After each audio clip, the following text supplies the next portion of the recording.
in a chaotic and simplistic isekai story where he saves a fallen world. But this is a crazy piece of work with an absurd power system. So much so that the main character's survival is a miracle, with a cast of heroines who have murderous tendencies, ready to kill him for the smallest reason, and underground organizations. They appear out of nowhere with plots to destroy the world, and even allies are always ready to stab their own side in the back. Despite tons of terrible reviews, there were still readers who got sucked into the nauseating, suffocating, but strangely addictive plot. I was one of them. But if I were to suddenly fall into that crazy world, would I still be able to smile like I am now? Just then, a shout rang out for Judean. He quickly grabbed a weapon and rushed over. "Knight Gieto, I'm here!" Looking at the scene before him, he couldn't help but sigh. What a tragedy. A guy running across the battlefield in terror gets hit once and turns into tomato paste. 2. A monster slammed its fist down, but luckily, he had already gotten away. He then handed a sword to J. Edward. "Knight Edward, here's the backup sword." The man angrily cursed at him. "You're slow as a turtle, you idiot!" After that, he gave a shield to Colin. "Knight Colin, here you go!" Colin roared. "Get over here now!" After delivering the items, he quickly ran away. With anger in his heart, "Damn it! To think I have to personally deliver these to you!" Just then, a monster swung its arm at him, but Edward quickly blocked it. Edward lunged forward, slashing across the monster's body. Seeing that he was still safe, he couldn't help but feel moved. Still, I'm grateful to Edward for blocking that with all his might. Then, while the monster was distracted, he leaped up to attack. The monster's head fell right where he was standing. He almost died again. He jumped back to dodge it, landing hard on his bony frame after getting away. He sat up in pain, wiping the blood from his mouth with his hand. I've been living in this body for 3 years now. When I first opened my eyes, I was a 14-year-old orphan, surrounded by strangers I had never met before, in the worst possible situation. The only thing that saved me was that I inherited the memories of Judean, the true owner of this body. And for the first month, I tried everything I could to get back to Korea, but I quickly realized it was all useless. Just then he was snapped back to reality by someone's voice. "Knights of Ika, the holy sword and the treasure are in there. I'm sure those pathetic creatures can't stop us." And this guy is the Count of the Ika border territory, the noble Kalin von Ika. He's more like a cheerleader captain than a commander. No, he's my young master. The knight's blood pressure just went up by 50 points. He warned Kalin, "Young master, shouting like that is very dangerous." Kalin paid him no mind, twirling around dramatically with his sword. As if those lowly monsters would dare do anything to me? Watching Kalin show off like this made him so embarrassed he wanted to dig a hole and crawl into it. "You lunatic, please just shut up." Seeing Kalin shining so brightly before him made him wish, if only this were some kind of story where I become the failure of a noble family, then maybe I'd be happy. He fell to his knees, cursing his fate. "But why did it have to be this world?" Aha. The world I fell into is anything but normal. A crazy setting where the world is on the brink of annihilation at least 3 times throughout the story, and I'm just a nameless side character who shows up for no reason. A world where destroying an entire city or nation is a trivial matter. At that moment, a horde of monsters from inside the cave charged out in massive numbers, sending the soldiers into a panic. "Monsters! Prepare for battle!" Seeing the monsters before him, he felt a secret joy. I want to die. Suddenly, someone started calling his name repeatedly. "Judean! Judean! Judean! I don't even know why I came into this dungeon anymore." Just then, he was being slapped hard across the face. "How could you handle things so poorly that the Count himself found out? Weren't you a commoner, hired as Kalen's servant to prevent this exact kind of thing from happening?" This woman was Countess Lusa of the Ika domain. He said in pain, "I'm sorry." Lusa continued to tear into him. "If anything happens to Kalen, I will grind you into dust and drink you." He was being unfairly blamed for something he didn't do, so he glanced over at Kalan, but Kalan quickly looked away. He was furious, thinking to himself, "Can I quit, or should I just kill her?" 1. Kalen is the eldest son of the Ika family and the future heir to this border territory, and he's famous throughout the region as a notorious good-for-nothing. After being berated, he dragged himself back to his room, exhausted. 2. The troubles I've had have generally been like this. 3. When he reminded Kalin, "Young master, you and your friends stole 3 purebred stallions from Baron Hamon's manor. This is a letter of complaint. Kalen waved his hand dismissively. Handle it yourself. He continued, Lord Theo is demanding the return of his family's heirloom sword. Kalen emphasized 3 words. Handle it yourself. Seeing such irresponsibility was driving him insane, but he tried his best to remain calm. Lord Boyton is at the front gate with a sword, saying he'll make the young master pay for touching his younger sister. Kalen continued, handle it yourself. He refused to back down, reminding him, young master, the Count is furious because you've recently been in contact with the underworld. Kalen started to say, handle it your... But before he could finish the sentence, he froze and blurted out a question. What did you say? Then Cullen began to pace back and forth nervously. Oh, damn it. He definitely knows, right? Standing to the side, he confirmed, of course he does. He was furious enough to lose his mind. This is the 5th time this month. He clutched his head and said to Kalen, I warned you this would happen. Getting involved with that bunch will only bring you trouble. So, while I was away on business, you went and got yourself into trouble? Kalen, looking terrified, quickly denied it. That's not what happened. You lunatic. Why do you insist on making my life so damn hard? Hanging out with underground criminals. A cancer on the entire empire. But really, that in itself isn't a huge problem. After all, this is Kalen, and Kalen is basically a prince in this region. The real problem is that the whole scene was witnessed by a royal envoy, and thanks to some nobles staying at the Grand Castle, the news has spread all the way to the capital. Seeing my murderous glare. It made Kalen so scared he denied everything. But I'm the young lord, right? I think if I just go undercover... Mad, he thought. Kalen, turning pale, tried to explain. I was thinking maybe we could find the entire organization, not just the small fry. He quickly pointed at Kalen. Ha! So you're planning to use this to score some merits, are you? Kalen was struck speechless by his words. Seeing him like that, he could only sigh in frustration. Lately, illegal slavery, drugs, and loan sharking have been rampant along the border. The central government ordered a strict crackdown, a central management delegation from the Mauryan Empire. But the Count just waved it off. He told them not to worry about it. He shouted, reminding Kalan, and now his own son has given them a reason to interfere. He agonized over what to do. What am I supposed to do now? If something happens to Kalen, I'll definitely be ground to dust. This kind of situation wasn't supposed to happen until the main storyline begins. I can't let it happen now. Suddenly, someone's hair fell. 1. He sighed in resignation. 2. Then, with a gleaming bald head, he smiled and said, My lord, you are definitely going to lose your position as young lord. You'd better start preparing to enter a monastery. Hearing this, Kalen immediately called out, Judean, wait! In the capital, Nevin, where the Emperor's influence is absolute, an incident like this is enough to get you beheaded. If that happens, my head will roll too. He considered his options. There's only one way to overcome this crisis. A safe way. 1. Kalen went and knocked on a door. From inside, a voice called out, Come in. Both he and Kalen entered anxiously. The man before them spoke. You've come, son. As soon as they entered the room, both of them broke out in a cold sweat. Then, he silently decided, I'm going to expose every single one of that brat's dirty deeds. This stern man was the Count of the border region, Jikart von Ika, the frontier count.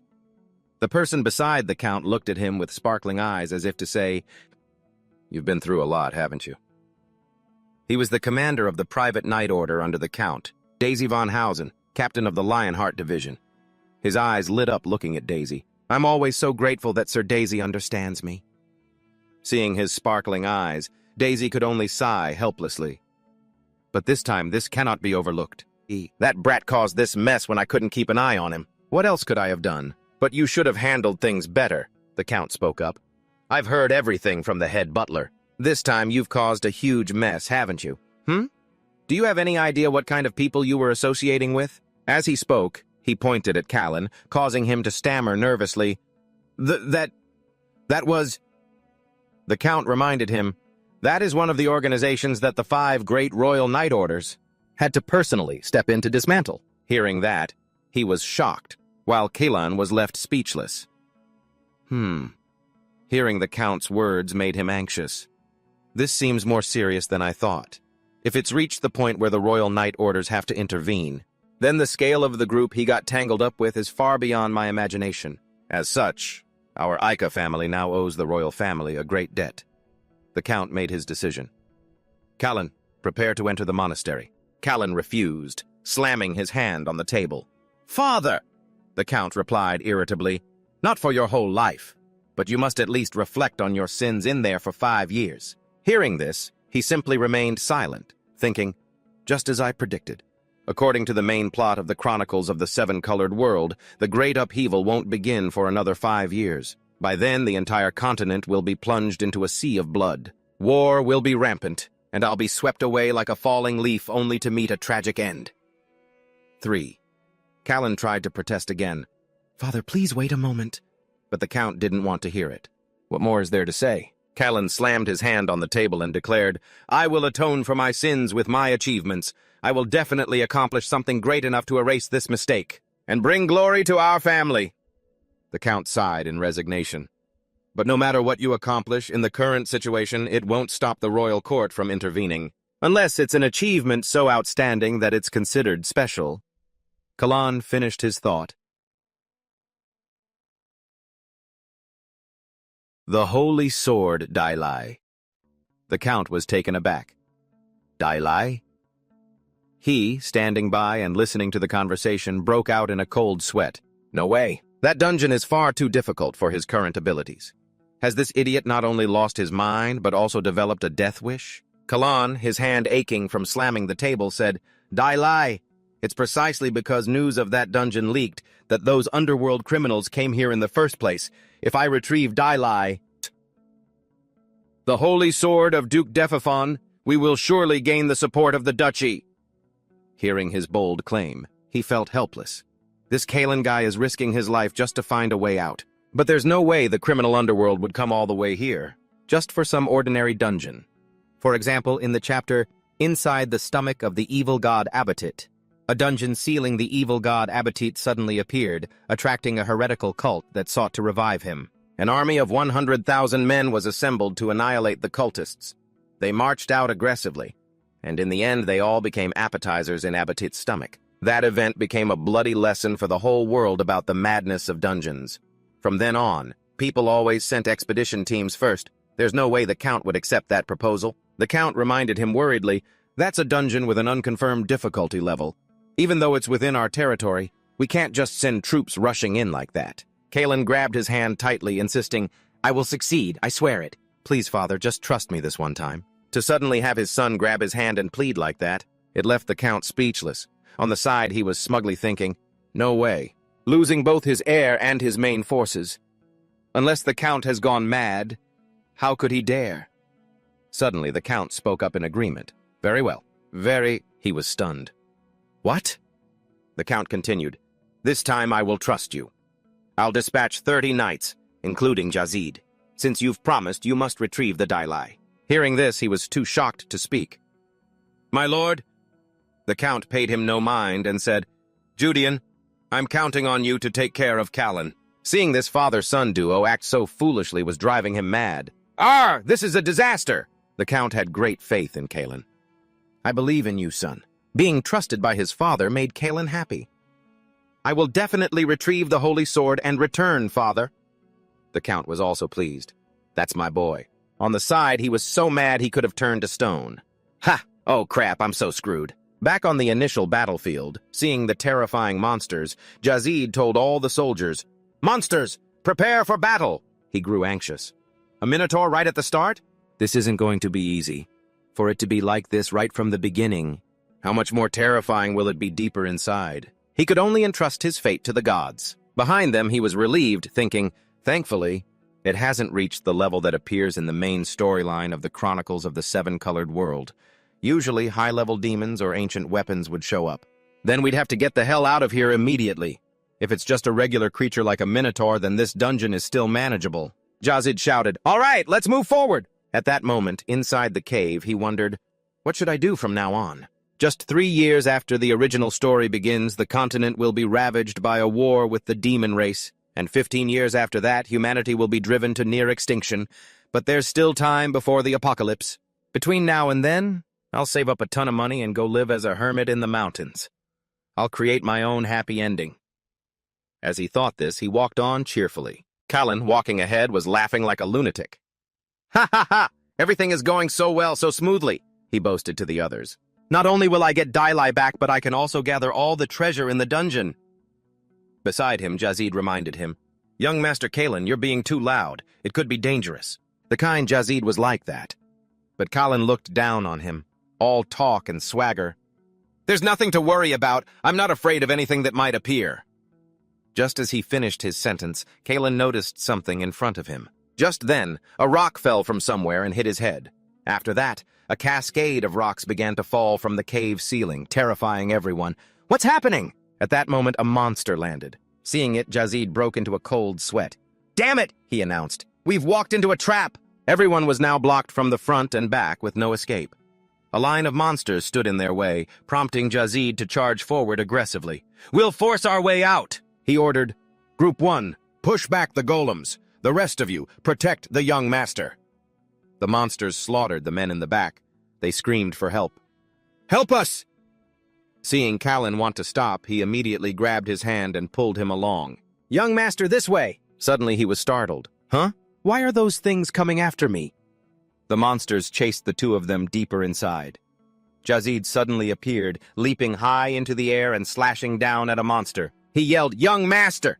Then turned to look, only to see the monster was completely unharmed. "What the hell is this?" Kalen pleaded, "Judian, help me!" But he quickly refused. "No." Then he shoved Kalen away from the monster's attack. Seeing him sacrifice himself for him brought Kalen to tears. "Judian!" He lay flat on the ground, thinking, "My position is just his servant. If he dies, I die too." Suddenly the monster struck him hard, making him cough up blood in pain and confusion. "What the—" The monster tossed his body into the air, leaving Kalen stunned. Jazid's face was just as shocked. He was now falling into a deep chasm, repeatedly calling out, "Status window!" After a moment, he suddenly woke up and saw that he was still alive, which confused him. "Didn't I die? Am I okay? Wait, is this hell?" He quickly sat up and moved his arms and legs, surprised to find his body seemed completely unharmed. He spread his arms joyfully. "Right before I died, my prayers reached the universe. And then, tada! There's no way I awakened my powers like that. But where is this place?" He looked around, recalling from the original story that this was a dungeon in the demonic abyss, formed from the magical power of a negative dimension, not some kind of spell. If it weren't, there couldn't possibly be a light this blinding. Suddenly a voice echoed from somewhere. "You're awake." Startled by the voice, he looked over to see a single crimson eye appear, terrifying him. "What the hell is that?" He was so scared he foamed at the mouth and passed out. The creature saw this and called out again, "Hey!" He finally woke up for the second time and politely apologized. Sorry. It's just that you look so ugly, so I—" The creature, annoyed, interrupted. "And that's supposed to be an apology? Whatever, I'll let it slide. You're the first human I've met in 1,000 years. I thought only those with divine status could find this place. But today has been full of surprises." The creature continuously prodded him with its limb, a look of fascination on its face which annoyed him. "This thing doesn't even have a mouth, yet it talks so much." He quickly moved away and asked, "Where is this?" It quickly replied, "This is the place where I was sealed. Ruins built 3,000 years ago by the fallen civilization known as Adora." He was confused. "Adora?" He started sweating nervously. "I've never heard of the civilization called Adora in the original story. I need more information about this thing." With that thought, he reached out his hand and asked it, "So you're sealed in these ruins?" It nodded cheerfully. "That's right. I've never been assigned a master, so I've been in a state of hibernation until now. The moment you entered this space, my ego awakened." Hearing this, he suppressed his fear and asked, "So, what are you?" It immediately introduced itself. "I am a 7th-generation surveillance-type artificial intelligence, left behind by the Adora civilization. My name is Akadia." The introduction surprised him. "An artificial intelligence? At first glance, I thought it was the legacy of some evil god, but it has a name that sounds like paradise?" Akadia stated its wish. "I want you to become my master. What do you say?" The offer made him anxious. "Master?" He began to weigh his options. "If I refuse, I wonder what kind of trouble I'll be in." With that thought, he began to ask a question. "If I do that, what's in it for me?" Before he could finish, Akadia stabbed him right in the forehead with its limb, causing him immense pain. A notification window appeared before his eyes. "In my current situation, this is the only ability that can help me survive." He looked at the stats on the panel and was shocked. Name, Judean, age, 17, descendant of the Ika family. Strength, 5, agility, 7, stamina, 7, mana, 0, total combat power, 1. Seeing the meager stats, he couldn't help but complain, "What are these pathetic stats? Wait a minute! Is this a real status window?" Akadia explained, "It doesn't have quests like in a video game, but you can see an opponent's stats. They're quantified based on the master's stats. Although, there is one drawback. If the stat difference is too large, you won't see the exact numbers." Hearing that, he couldn't help but feel overjoyed. Ignoring the river of blood flowing from his head, he thought, "If I can't see their numbers, it means it's best not to mess with them. This function alone is a lifesaver." Akadia spoke again. "This place is normally inaccessible to those who don't meet the conditions, unless they are a god. No matter what method is used, they can't enter." He became serious and asked, "What are the conditions?" It quickly answered, "You must be an outsider." This confused him, and he asked again, "What do you mean?" Akadia was also unsure. "To be honest, I don't know either. I thought you were a god, but your presence has shattered all my hypotheses." This made him wonder. "So, how did you know I was an outsider?" It quickly replied, "Based on whether or not the main core of my body, which is currently sealed elsewhere, reacted. It also means you have the right to retrieve the terminals that my creator scattered everywhere." The more it spoke, the more terms he found confusing. He asked again, "Terminals? What are those?" Akadia patiently explained, "They are the first-generation collection-type artificial intelligence, Atazado, the second-generation exploration-type artificial intelligence, Ellison, the third-generation recovery-type artificial intelligence, Utopia, the fourth-generation transport-type artificial intelligence, Kimun, the fifth-generation combat-type artificial intelligence, Sambala." Oh, such great legacies. And there is also the sixth-generation restoration-type artificial intelligence, Eden. Those are the 6 auxiliary AIs that my creators left behind. Each time you collect a terminal, of those generations I can use its corresponding specialized ability, and if you collect all the terminals, my main body, Asa, which is currently sealed externally, will be fully activated. After hearing the long explanation, he sank into deep thought. If what it says is true, I might be able to do something I never thought possible before. I might even be able to rewrite the ending. Having thought it through, he made his decision. "All right, I agree to become your master." "Yes!" Akadia praised him. "A wise choice." He made this choice because the world was about to fall into chaos. It's best to start preparing now. Finally, the two of them formed a pact. Akadia said cheerfully, "Then I look forward to working with you, master." He replied with equal joy. "I look forward to working with you too, Adi." Hearing him use that name, Akadia was very pleased. "Adi, that name has a nice ring to it. For now, since my main body is still sealed, I can't fully support you, master, but if we collect the combat AI, Sambala, I'll be able to face even gods. Do your best, master." Akadia's cheerfulness gave him a strange feeling, as if he'd been tricked somehow. At that moment it asked, "So what do you plan to do now?" He stood up decisively. "First, I have to get back to my group. After we get through this crisis, we'll figure out how to collect your terminals." Seeing his refreshed demeanor made Akadia happy. "That's the spirit, master." Fortunately, Adi knew everything about the dungeon's layout. Entrances, exits, traps, shortcuts, and so on. According to Adi, I was fated to be smashed flat on the floor and meet my ancestors, but luckily, Adi sensed my presence and woke up just in time, pulling me out of danger and helping me survive. The thought of death made him shudder. I was actually this close to dying. For all I know, this could just be a prank from that damn author. Suddenly, he spotted something. A human corpse appeared before his eyes, making him curious. Who could that be? He was stunned. To not only get past the dungeon's central core, but to make it all the way here. If this person was an adventurer, they must have been top tier. Akadia told him the identity of the corpse. He was an adventurer who infiltrated this place once, about 15 years ago. He avoided all the monsters above and made it this far. But because he didn't meet the conditions, he couldn't open the door and eventually died after a long struggle. Hearing this, he couldn't help but feel a pang of pity, to suffer so much just to reach the very end of the dungeon, only to find out it required a key he could never have. Seeing him touching the corpse, Akadia broke into a sweat and asked, "What are you doing, master?" He replied, "Collecting his belongings. No matter how tragic his story is, I've got to take what I can get." Out in the world, collecting items from the dead is a familiar custom for adventurers. Acadia was puzzled. A custom? I seem to recall we agreed to call that grave robbing. He chuckled slyly and denied it. Not at all. Just then, he pulled out a very valuable-looking watch. This pocket watch looks like it'll sell for a good price. Oh, it might even fetch 10 gold coins. Looks like this was a pretty wealthy adventurer. His name is Abert. Abert Zetten.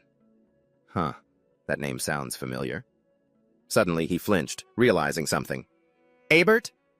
Seeing his reaction, a confused Acadia called out, Master! He trembled as he looked at the name tag on the corpse in front of him, then recoiled in fear. What? Why? Why that name? That's the name of the main character from the Seven Colored World Chronicles. He tried to calm himself down. Calm down, deep breaths. According to the timeline, this shouldn't be happening yet. His real name was Legalung, 19 years old. After failing his college entrance exams, he went looking for a truck to get reincarnated, and as a result, he was actually hit by a truck and transmigrated to another world. He was reincarnated into the family of a minor lord, received a blessing from the creator god, and possessed the legendary divine weapon White World and the holy sword of Zandia, the god of order. And so began his journey as the universe's chosen one. The first part of the Seven Colored World Chronicles was mostly scenes of him smashing the skulls of demons. Back in the present, the corpse on the ground left him confused. But what the hell is going on here? No, there's no conclusive evidence that this skeleton is the main character yet. At least there's one silver lining. This skeleton's adventuring gear is from the Northern Kingdom. Econ, not the Mauryan Empire where Abert was born. And what's more, this body is fully grown, while the main character was very self-conscious about his short stature. So this build seems a bit too large to be Abert's. So what in the world is going on here? Acadia asked curiously. Is something wrong, Master? He quickly denied it. No, it's nothing.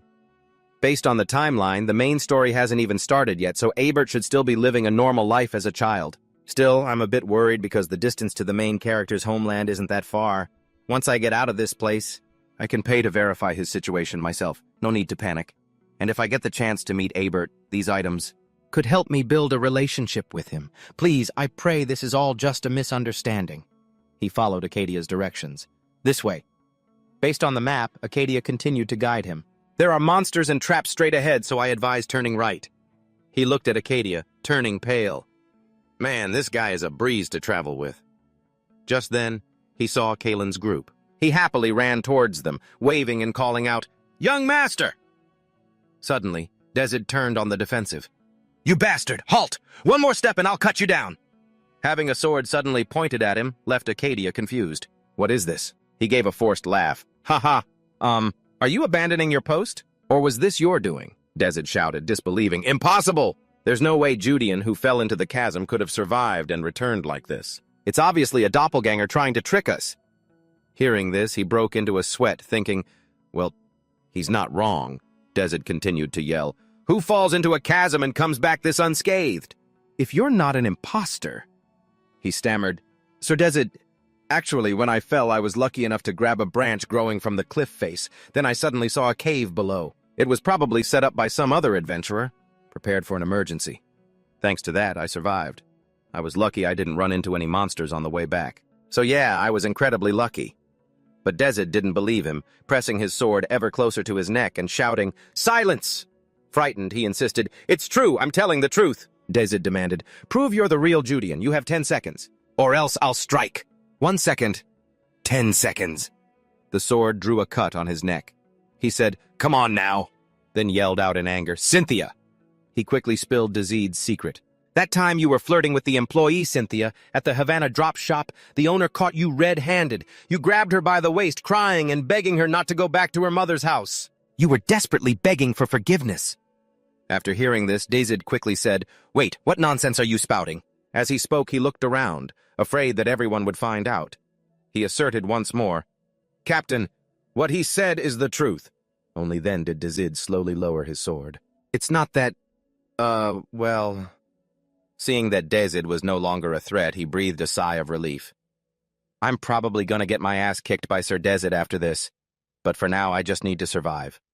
Seeing that he was alive, Kalan ran over and asked happily, Judean, what took you so long, huh? Dazid awkwardly called out to young Master Kalan, who ordered him, saying he was bored to death without him here. "Get in formation, you slowpokes!" Seeing Kalan's shitty attitude, he thought to himself that he was still the same as ever. Dazid tried to reason with him. "Young Master, no matter how you look at it, he's in way too good of a shape to have survived that incident. So what if he doesn't listen? He looks exactly the same as before, doesn't he?" Dazid replied in frustration, "That's precisely the problem, sir." Cullen didn't care. "Whatever, forget it. If anything happens, Sir Dazid will take care of it. We're almost there anyway. Don't waste your energy on pointless things." He felt relieved, thinking that at least he was still alive. Dazid turned back and called out, "Let's go!" Akadia observed the surroundings and warned, "The killing intent hasn't completely faded." He was confused. "We're almost at the very end of the maze, but no one is paying us any mind," Akadia began to explain. "To be more precise, they can't sense us. The people of this world cannot perceive our presence unless we choose to reveal ourselves."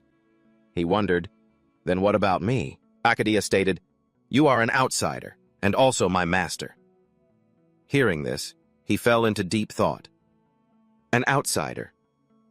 If they've only just noticed my presence now, then perhaps this isn't some hack-like ability exclusive to the possessed host.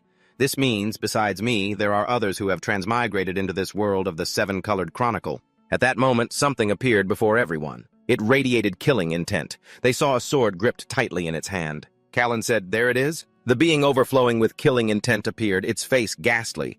It was a death knight. Callan eagerly prepared to charge. "Oh, that's the holy sword, Dalai. The information from the Duke was correct.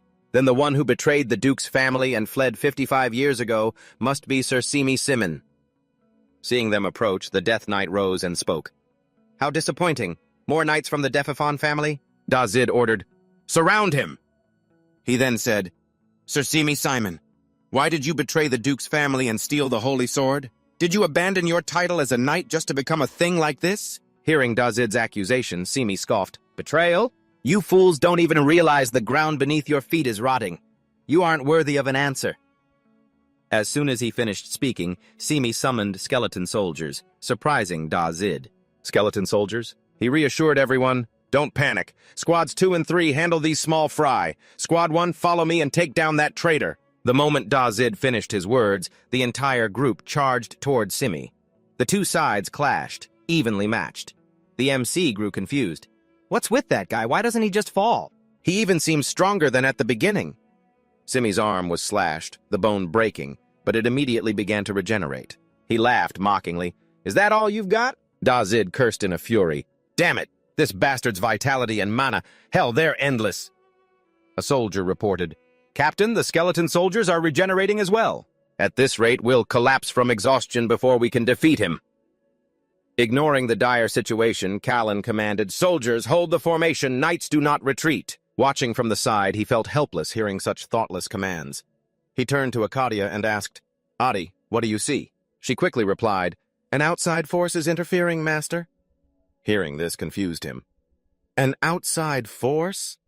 Akadia gently reminded him. "You can see it too, Master. Try using those eyes." Hearing that, he quickly understood. Those eyes. Ah, that's right. With that, he quickly activated his eyes and immediately saw Simi's status window. Name, Simi Simon. Class, Death Knight, DECH9. Age, unknown. Title, Knight of Death. Loyal Knight. Bound Undead. Strength, 127. Agility, 102. Stamina, 192.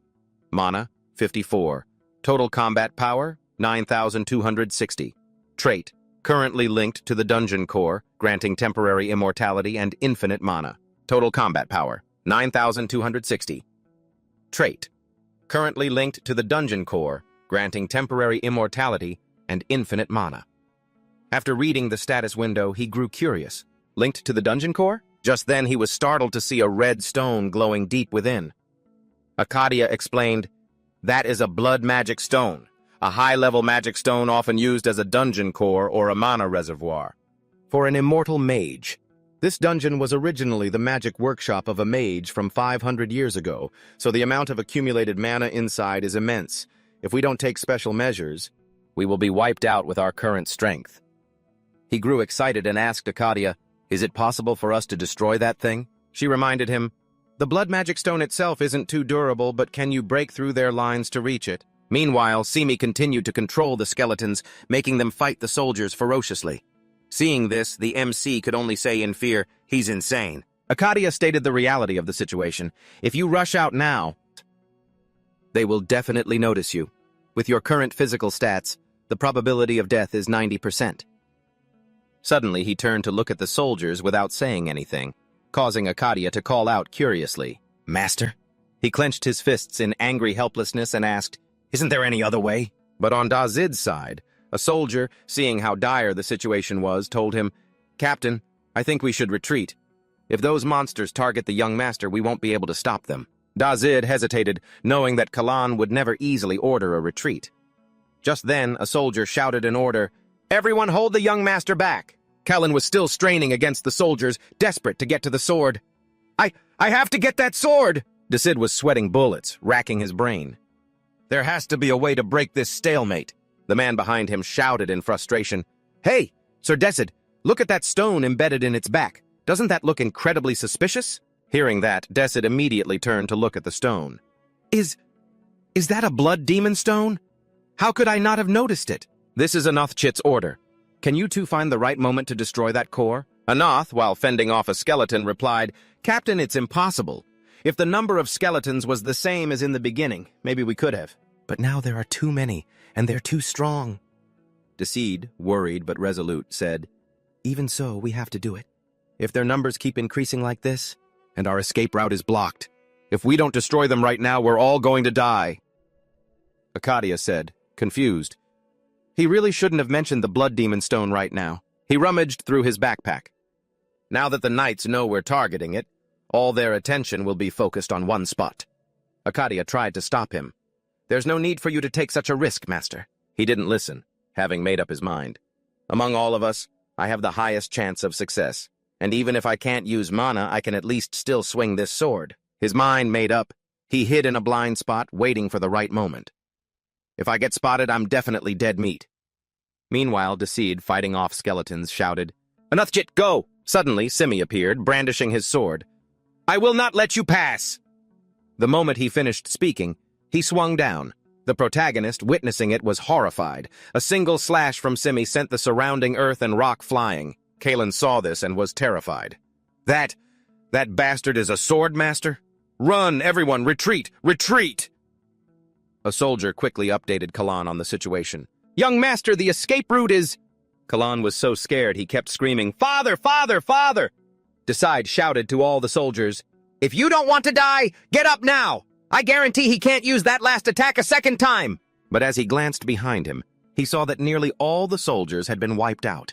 He asked himself, Is this the end? But he gripped his sword tightly, his resolve hardening. No. As a knight of the Lionheart family, I cannot die like this. Even if I die, I must help the young master escape. Suddenly, Simi looked off to the side, causing Desid to follow his gaze out of curiosity. What is it? Why did he turn his head? The protagonist broke out in a cold sweat. He was trying to sneak closer to the stone, but Simi had spotted him. Terrified, he cursed, Damn it, he saw me! And of all times, it had to be now, Akadia said casually. But you were pretty lucky to make it this far without being discovered. He retorted, What difference does it make? I've been spotted either way. Simi, realizing his intention, went berserk. You insolent bastard, he roared, leaping high into the air to strike him down. But the protagonist used that moment to dash towards the stone, shouting, Stay away from me, you walking corpse! Simi slashed down, but luckily Desid managed to block it with his axe. The protagonist called out in worry, Sir Desid! Desid turned back and ordered, Judian, go, destroy the core now! If you succeed, I will forgive you for your foolish antics earlier. Hearing that, he immediately ran towards the core to complete his mission. I will definitely succeed. This bastard.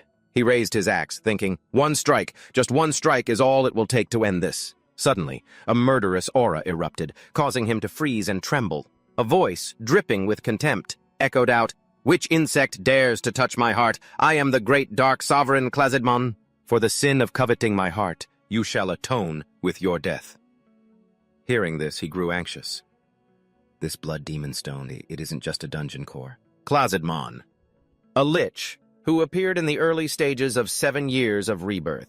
An Annihilation-class archmage who could kill the Dragon Vermilion with a single spell. The destroyer of nations, Klazidmon, said with certainty, "I shall grant you a painless death. Deathward." This filled him with terror. No. He then quickly unleashed his kill shot. Seeing him charging forward, Klazidmon quickly used Deathward. He squeezed his eyes shut in fear, but when nothing happened, he was confused. Huh? Klazidmon, inside the stone, was just as bewildered. Huh? Something's not right. The two looked at each other, confused. Klazidmon stopped him. Wait. Why didn't my Deathword work? Who are you? Don't tell me you're a divine being. Only then did he look down at himself, wondering, come to think of it, I'm not dead. Right? Klazidmon raged, screaming continuously, Deathword, my finishing move, it's impossible! A divine-class protection spell! Are you truly a god? He watched as Klazidmon continued to ramble. It left him at a loss for how to respond. Just then he turned and asked Akadia, "Did you do that?" It cheerfully gave a thumbs up. "That's right, Master. That guy had the audacity to cast such a low-level curse on you, so I blocked it, even though my functions are still limited. This was still within my capabilities." Hearing Akadia's smooth-as-silk words made him question everything. "A 9th-tier killing spell is low-level?" "Ah," Akadia said smugly. "Why are you so surprised? I'm a rather elite artificial intelligence, you know. I'm telling the truth." It was then that he truly saw how brilliantly superior Akadia was, to have nullified Klazidmon's ultimate move so effortlessly. I wonder how strong this guy would be if all his functions were restored. It's so bright. Suddenly, Catlay called out to him, "You there! Stand still! I will open a space gate right now to get to you." Catlay once said this. Blood Demon Stone is his heart. The heart of a lich. Its only weakness is the key to immortality. Thinking this, he smirked and then said slyly, "Oh, is that so?" He raised his axe, full of curiosity, wondering if Catlay even understood what a contractual relationship meant. Besides, didn't she say this Blood Demon Stone was structurally weak? Akadia answered, "Yes, Master. You can easily crush it with your own strength." Hearing this, Catlay was terrified. "Wait, let's negotiate. Spare me, and I will give you everything you want," he begged. Everything I want? He thought. Then he decided, your life, Catlay, in exchange for anything but that. What else do you want? My treasures? All the magical knowledge I've accumulated for hundreds of years? I'll give it all to you. He wasn't interested and refused. Not interested. Terrified, Catlay commanded Simi. "Simi, kill him! Now! Hurry!" He arrogantly swung his axe, declaring, "I'll crush you before Simi even gets here." Catlay screamed in fear. "No!" He swung his axe without hesitation as Catlay screamed, "Monster, die!" Catlay couldn't accept it. "My ambition, my dream." The stone then shattered, causing the soldiers to cheer. "All right." "Who?" The destruction of the stone also had a huge impact on Simi. It caused him to scream in pain. "Ah!" He still tried to reach for Darit, calling, "Master!" Suddenly, something started spreading, confusing him. Huh? What is this? Just then, the status bar displayed a notification. You have absorbed the essence of a high-grade Blood Demon Stone. Constitution greatly increased. You have gained 20 mana points. He was surprised. What? Then he wondered to himself, did I really just get mana? The status window quickly updated. Name, Judean. Age, 17. Title, Servant of House Ika. Strength, 15. Agility, 12. Mana, 20. Combat, Power, 425. He couldn't help but feel joyful. This refreshing feeling, power is surging through my veins. One of the reasons I endured the abuse as a servant was to gain mana just like this. But only 20? From a 500-year-old Blood Demon Stone? That's it? Suddenly, Akadia spoke up. Just as expected. The absorption rate is very low. He was confused. Huh? What do you mean, absorption rate? Akadia explained, the negative magical energy from that stone. I applied a custom filter so that Master could absorb it safely. The absorption rate was only about 8%. After saying that, it absorbed the rest of the stone's fragments. He asked, confused, a filter? Why would you do that? As it absorbed, it replied, because this isn't mana. It's demonic energy. If you had absorbed it all, your mana could have reached the thousands. But I figured Master wouldn't want to turn into a demon, so I automatically activated the filter. Hearing this, he broke out in a cold sweat, terrified. Ah, I almost really died. Right after the Blood Demon Stone, my skull would have been the next thing to get crushed. Just then, Daret and the soldiers approached, calling out, "Judian!" Being called so suddenly made him flustered. He worried, if they see me absorbing demonic energy, the next thing to be crushed really might be... Suddenly, Daret placed a hand on his shoulder and then praised him. "Thanks to you, Judian, you did a great job." Everyone applauded enthusiastically, while Arcadia popped out from somewhere and said, "I will maintain a suitable distance." After retrieving the sword, the whole party returned to the city. As soon as they returned, the Count laughed joyfully. "Ha ha, my son, your father knew you would succeed." Kalen happily replied, "Thank you, father." The Count, immensely proud, said, "Now no servant will dare doubt your abilities anymore. You are the future of House Ika." Kalen, extremely arrogant, said, "With my talent, this result was a given." The Count immediately chimed in, "That's right, that's right." The Count continued to flatter him. "Once you inherit my position, our family will finally reach true glory." Standing to the side, he could already see this house was doomed. "I never thought I'd get to witness the fall of Count Ika's house with my own eyes." The Count was thrilled with the spoils. "Incredible! Convoys of treasure! The family's assets have increased exponentially!" "In about a week, someone from the Duke's estate will arrive to appraise the Holy Sword. Even if the Duke himself doesn't come, it will be someone no one dares to underestimate. Kalan, no matter who it is, you must make a strong impression on them." Kalan affirmed seriously, "Yes, father." The Count continued his endless praise. "Thanks to this campaign, your reputation will spread throughout the Empire. And since Duke Devafonte is also involved, this is bound to happen." Kalen's face was one of pure ecstasy, savoring the moment. It made him feel helpless, just watching this father-son duo. If people knew this dungeon belonged to Catliman, Colin would become a world-renowned knight. But it's probably for the best to keep this a secret. I'm tired enough of the stress as it is. What if he gets famous and messes up? This makes sense. I still have to play the role of Kalen's servant for a while longer. Seeing Kalen's incredible achievement, the Count was relieved. Now I can send him out into society with peace of mind. "Kalan and Judian." "Yes?" Being called, he quickly knelt. "Yes, my lord." The Count began to reward him. "Daret and the knights all spoke very highly of you." Hearing this, he humbly replied, "I only did what a servant of the young master is supposed to do." The Count walked over, placed a hand on his shoulder, and declared, "No. The way you attacked from outside the Death Knight's range, most other people would have just stood there trembling. You have proven worthy to continue serving, Kalen. I wish to continue entrusting my son to you." Hearing this, he was absolutely furious with this so-called reward. This is really too much of an honor. He didn't understand. Didn't I say I was going to get out of here? A moment after receiving his bonus, he immediately changed his tune, cheering, "Long live Kalen, long live IKA, a year's bonus plus 10 extra days of paid leave." "Get out? Forget it. I can't quit this job." Arcadia, who was beside him, also took his gold bonus and draped it over herself, exuding an air of authority. "You look so happy, master." He happily counted his money, saying, "Money is happiness." Arcadia disagreed. "No. I still think the things I secretly took would be more useful to you, master, than that bag." Hearing that, he said, "We can't use those things yet. You said everything you took is saturated with mana, right? If we tried to exchange them for tower currency, Bingy, the mages would notice immediately." Arcadia answered, "That's right, but I was just following your orders, master. Still, I wish I had taken everything." Hearing this, he placed his hand on the book and said, "It's a shame, but I have already obtained the real treasure, so it's fine. The most important things to a mage are their spellbooks and their research. Their entire life's work is poured into them." He was thrilled. The Kotlai school was once one of the top 3 on the continent. Just a few of their spellbooks could buy several castles. We'll need money for the future. Even if we can't use them right away, they'll be a huge help later on. Arcadia agreed. That's right. He began to ponder. The real problem is how the knight who stole the lie became the Reaper of Kotlai. That was never explained in the original story. It was later brought back by the protagonist's ally, the Holy Sword Knight, Doc.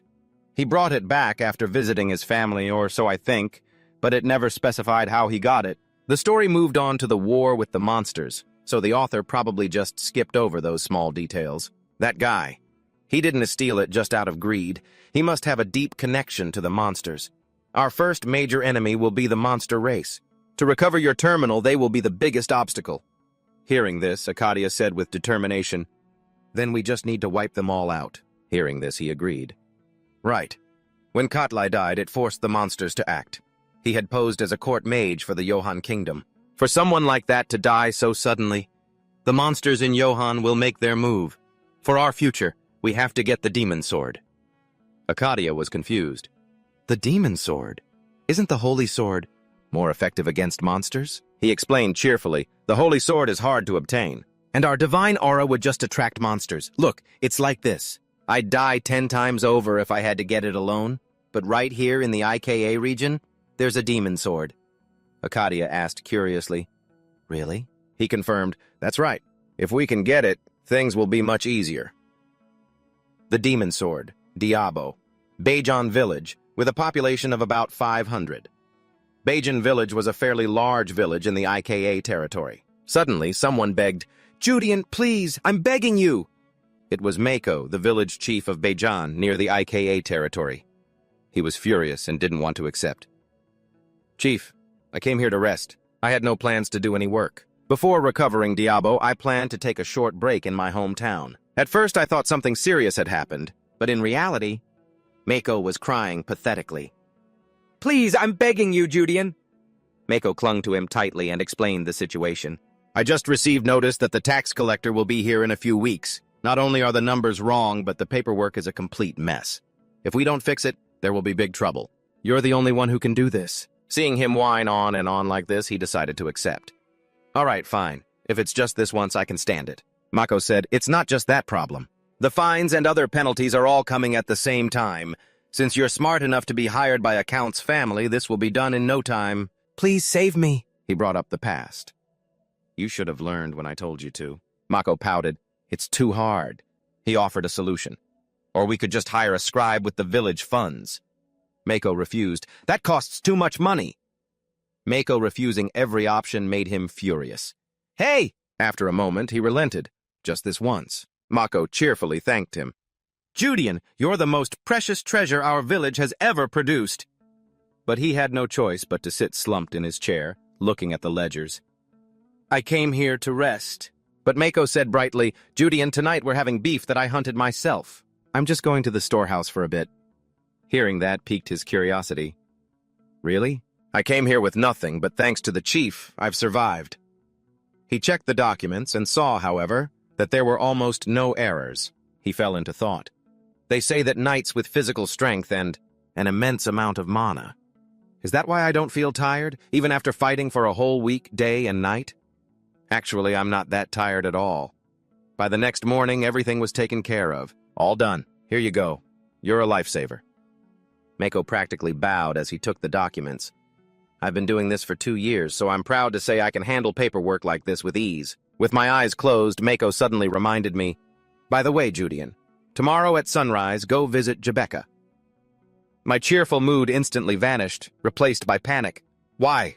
Why Jebeka? Hearing me ask that, he looked puzzled. Why do you ask? She's been managing your house while you were away. Isn't it only polite to thank her? I said with a tremor in my voice. I never asked her to do that. And she still did it. Mako affirmed. Yep. She said she had to manage the house until you came back, and she went there every day. She's got 3 guys in the village who are head over heels for her, you know. And yet she's managing an empty house for you. Be a man, Judian. I clutched my head in fear. He's really... Suddenly, I dropped to my knees in terror. I flinched as Jebeka burst in energetically. She ran over, beaming, and called out, Judian, you've had your vacation, haven't you? I was bewildered. How did she get here? Mako gestured towards Jebeka and reminded her, Hey, Jebeka, I told you Judian was tired. He was going to come tomorrow. Hearing this, she said cheekily, Heh, my apologies, Chief. I looked at Mako, my face pale, and whispered, Chief. He quickly apologized. Jebeka pouted. You know, you don't have to act like that. I turned away in fear. I'm sorry. Jebeka. Her full name is Jebeka von Luzon. She's better suited for a big city than this village. A beauty far too stunning for a place like this. On top of that, she's lively and has received countless confessions. I've heard rumors that some nobles have recently taken an interest in her. If it weren't for the village chief's protection, something terrible might have already happened to her. Normally, a man who rejects such a beauty would be called a party pooper. But I don't want to get involved and die. The real reason I left this village to follow Kellen was also because of Jebeka, a demon eater who absorbs demonic magic and turns it into blood sorcery. Jebeka Luzon, she's one of the heroines of this universe. And within the protagonist's party, she's the obsessive heroine who stabs him in the back while whispering words of love. This is Jebeka's true form, Luzon. Judging from her castle-like atmosphere, Jebeka is a demon hunter who inherited the blood of her parents, half demon, half human. A few years ago, she was almost kidnapped by those who wanted to target that bloodline. When I realized what was happening, with the help of the village chief and the local militia, I saved her. Ever since then, Jebeka has shown deep affection for me, eventually even telling me her full name. I immediately ran to Count Ika's estate after receiving his offer. Those emerald eyes and that orange hair. They say they turn crimson when she fully awakens, don't they? Noticing me staring, Jebeka asked shyly, "What are you looking at? Are you falling in love?" I quickly denied it. "Ah, no, it's nothing," I thought helplessly. At first, the name Jebeka was so common I didn't realize who she was. By the time I figured it out, we were already close. So I couldn't keep my distance, and as a result, I've handled everything so clumsily. Yes? She happily ran off. "I'll go get the salad and stew from my house." "Wait just a moment, Judian!" I quickly tried to stop her. "Ah, no! You don't have to do that." I watched her go, thinking to myself, but I don't see the madness from the original story yet. She's a ticking time bomb that could go off at any moment. But the reason I can't just coldly push her away is because both Judian the orphan and me, the one who had to live here alone, find it hard to reject the warmth of others. To be honest, I didn't have any strong attachment to Bajian village before being hired by the Count. San, I was openly looked down upon for being an orphan. The only people who were close to me in this heart of mine were the village chief and Jebeka. If it weren't for Jebeka's awakening event, I might have even pursued her myself. Scene change. Elsewhere, two figures stand. One calls out, "Captain?" The one in the lead asks, "What is it, Colin?" Colin voices her thoughts. "I've been thinking. Don't you think we've gone too deep? To be honest, I don't even know what we're doing." Her companion replies, "We just have to follow orders." Colin looked confused. "But aren't those orders too vague? We're ordered to infiltrate Ika territory disguised as bandits and find a Grandmaster or a Ninth Circle mage. In Ika's territory, even if someone like that exists, wouldn't it be a death sentence for us?" But her companion said nothing, prompting Colin to add, "I've never received such an absurd order before. They want us to find a top-tier figure in the borderlands, someone at the level of an imperial duke. It's a miracle we haven't been discovered by Lionheart yet." He sank into thought. I know how absurd this order is. Even if it's from a superior. Just 3 days ago, the military commander himself ordered us to explore the IKA territory and find out if there's a Grandmaster or a level 9 mage, or someone who has a contract with a Spirit King. And why the IKA territory? Just a few days ago, I received intel that a minor lord from the IKA family had restored Duke Delphifont's celestial sword, and less than half a day later, the search order was sent down. Something's not right. Is there a connection? 3 days later, he was sitting with Jebeka looking around. Confused, he thought, "What is this? The atmosphere in this village feels strange today." Jebeka explained the situation in the village. "It seems bandits have appeared in the southeastern part of the village recently." He suddenly exclaimed, "Are they crazy?" Then he began to think. This village isn't far from the IKA capital at all. If it were a poor territory or a remote area beyond the reach of the central authority, it might be understandable. But bandits appearing in such an important border region, usually they'd be wiped out by nearby patrol teams. Jebeka affirmed, "This hasn't been confirmed, but since yesterday, adventurers who have passed through the border have been stopping by the village to give a warning before leaving." Hearing this, he furrowed his brow. The village chief didn't mention this. She explained, "It was late today, and it seems he's being a bit more cautious." He slurped his soup, seemingly unconvinced. "Really? Bandits can't just be a coincidence. In the 3 years I've been here, I've never seen bandits run rampant in the borderlands. So, have they moved?" 2 days later, near the IKA territory, Akadia exclaimed, "Found it!" The two of them had finally found the dungeon entrance. He could immediately confirm it. Looks like this is the place, just as it was written in the original story. Compared to keys scattered across the world, or places that can only be entered during a solar or lunar eclipse, this place is the easiest to get to. Akadia observed the surroundings and spoke up. This place is relatively well hidden, but not impossible to find. He found it strange. Why? Has this location been unknown for so many years? Hearing that, he replied with a smile, "Well, that's because they all died. The demon sword, Diabo. This is the place where the ancient demon king, Diabo, who started a war in primordial times, was sealed. Even records of it barely remain. In terms of rank, it's a flawless sacred treasure. Even when compared to the original Zandia sword, this is a weapon that can only be obtained after overcoming the most difficult trials. However, this sword is currently stuck in an empty cave with no guardians or monsters standing guard. The reason it's still here, still without a master, is because the moment someone tries to touch it, they are cursed and vanish without a trace. Even if they were great dragons. If it's resurrected right now, before the main story even begins, it would be a disaster on a scale large enough to overturn the entire board. This means, if I can control its power, I'll have enough strength to reshape the entire board. So the important thing is whether Adi's protection. He asked Akadia worriedly, "Will it really be okay? Can you really resist the sword's curse?" She said, "I'm not too worried. The master of that sword was one of the demon kings, who participated in the Great Demon War, right?" He confirmed, "That's right." Akadia replied, "I didn't directly participate in the Great Demon War, but I know the general level of the gods who did. Not until I see that demon sword with my own eyes. But considering it's weakened from being sealed, I believe I can definitely protect you, Master. Trust me." He was worried. How long ago was this sword created? The Great Demon War took place at least 10,000 years ago, and Adi said the ruins where it was sealed are about 3,000 years old. The Adaza civilization. Perhaps it's not from just 3,000 years ago, but from an even more ancient civilization. At this moment, they arrived. Akadia said, "This is it." Right before his eyes appeared a sword submerged in killing intent. He approached the sword worriedly. "The demon sword Diabo. On the outside it looks like an ordinary sword, without any special decorations. Actually, this very simplicity is why Diabo chose it." He reached his hand towards the sword and pulled it out in one go, making him overjoyed. "All right, I'm pulling it out." Suddenly, he opened his eyes with a start. Wait a minute.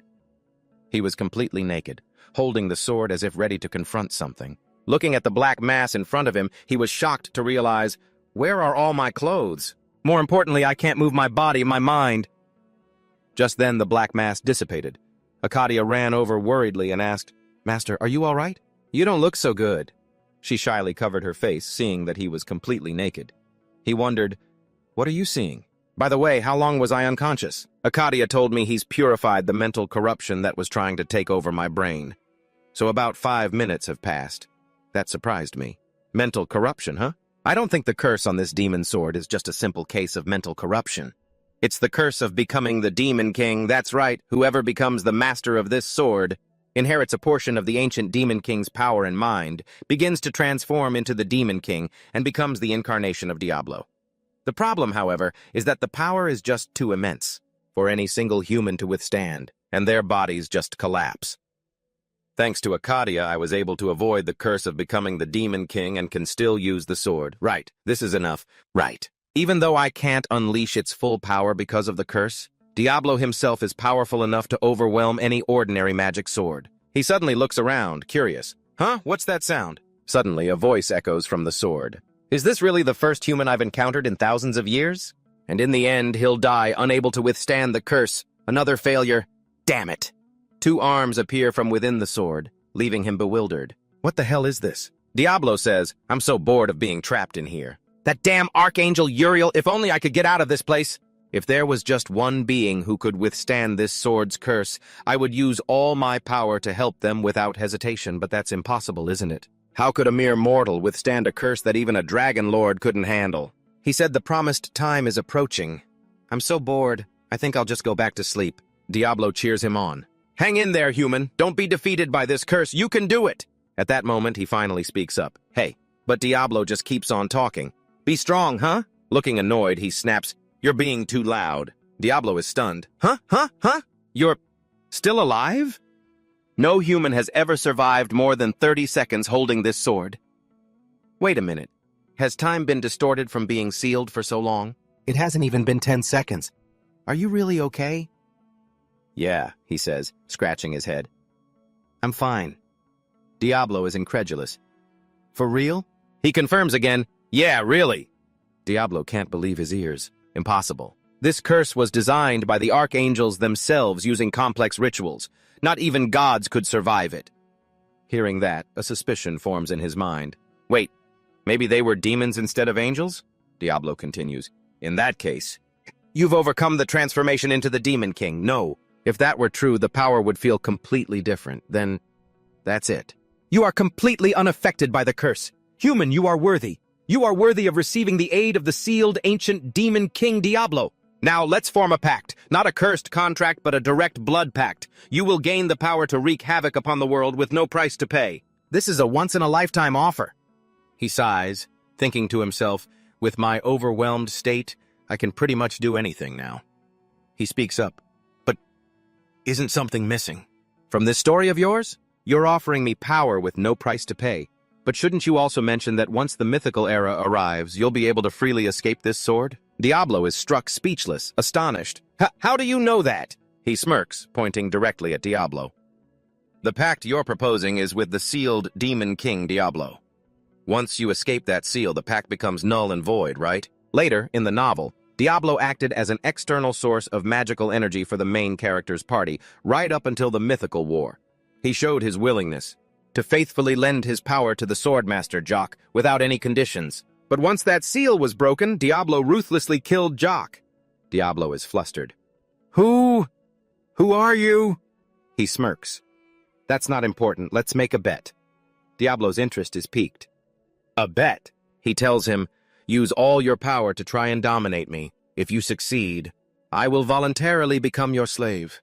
But if you fail, for the next 100 years you will give me all of your power and wisdom. Even when the mythical era arrives and you're able to leave this sword, it won't matter. Hearing this, Diablo can't help but burst out laughing. Ha ha ha! Do you not know your place? A mere mortal. Even if you were lucky enough to avoid the curse, you're far too arrogant. Such arrogance. I'll turn it into the pride of a true demon king. Fine, 100 years. I've waited 10,000 years, so what's a mere 100? You have no reason not to take this deal. Bring it on. He thought excitedly. He took the bait. If there wasn't a time limit on this bet, Diablo would have been naturally released in about 15 years as promised. And there's no way he would have accepted my offer. But if there's a time limit means he will 100% accept my offer. Diablo, cheerfully radiating demonic energy everywhere, said, Good, it's decided then. If you can escape my control, he grew excited. If I just keep using him like this, until the seal is lifted, it'll be safer. But if I can use Diablo's full power right now, I'll be able to minimize the losses. In the upcoming Second Great Demon War, Diablo's demonic energy radiated everywhere, jolting him awake in a different space. He looked out into the distance and saw that it was a beach. He looked around in confusion. What is this? Did Adi fail? No. If the mental corruption had taken me over, I wouldn't be able to think. But if I succeeded, I shouldn't be seeing this scene. Suddenly he turned around and saw something overflowing with demonic energy slowly approaching. He smirked, recognizing Diablo's true form, described as being so large it could cover mountains. But this is smaller than expected. Diablo approached him and praised, Truly surprising. Could it be that a human really received the hidden blessing of the gods? Diablo truly couldn't believe it. Impossible. A human blessed by a hidden god actually exists? Hearing him say that made him wonder. The hidden god? Is he talking about Adi? Adi clearly said it was an artificial intelligence created by a civilization, but with power like that, it's not strange to be mistaken for a god. Diablo spoke arrogantly. But it seems even that blessing can't protect you completely when an incomplete bloodline like this appears. Seeing the scene before him, he couldn't help but feel worried and anxious. What does it mean that this scene is happening? It's not success, nor is it failure. It's an ambiguous state. Diablo pointed at his face, asking, So, what do you plan to do next? All of my power has been sealed, but in return you've also temporarily lost the protection of that god. He spoke up. What will I do? Just come at me.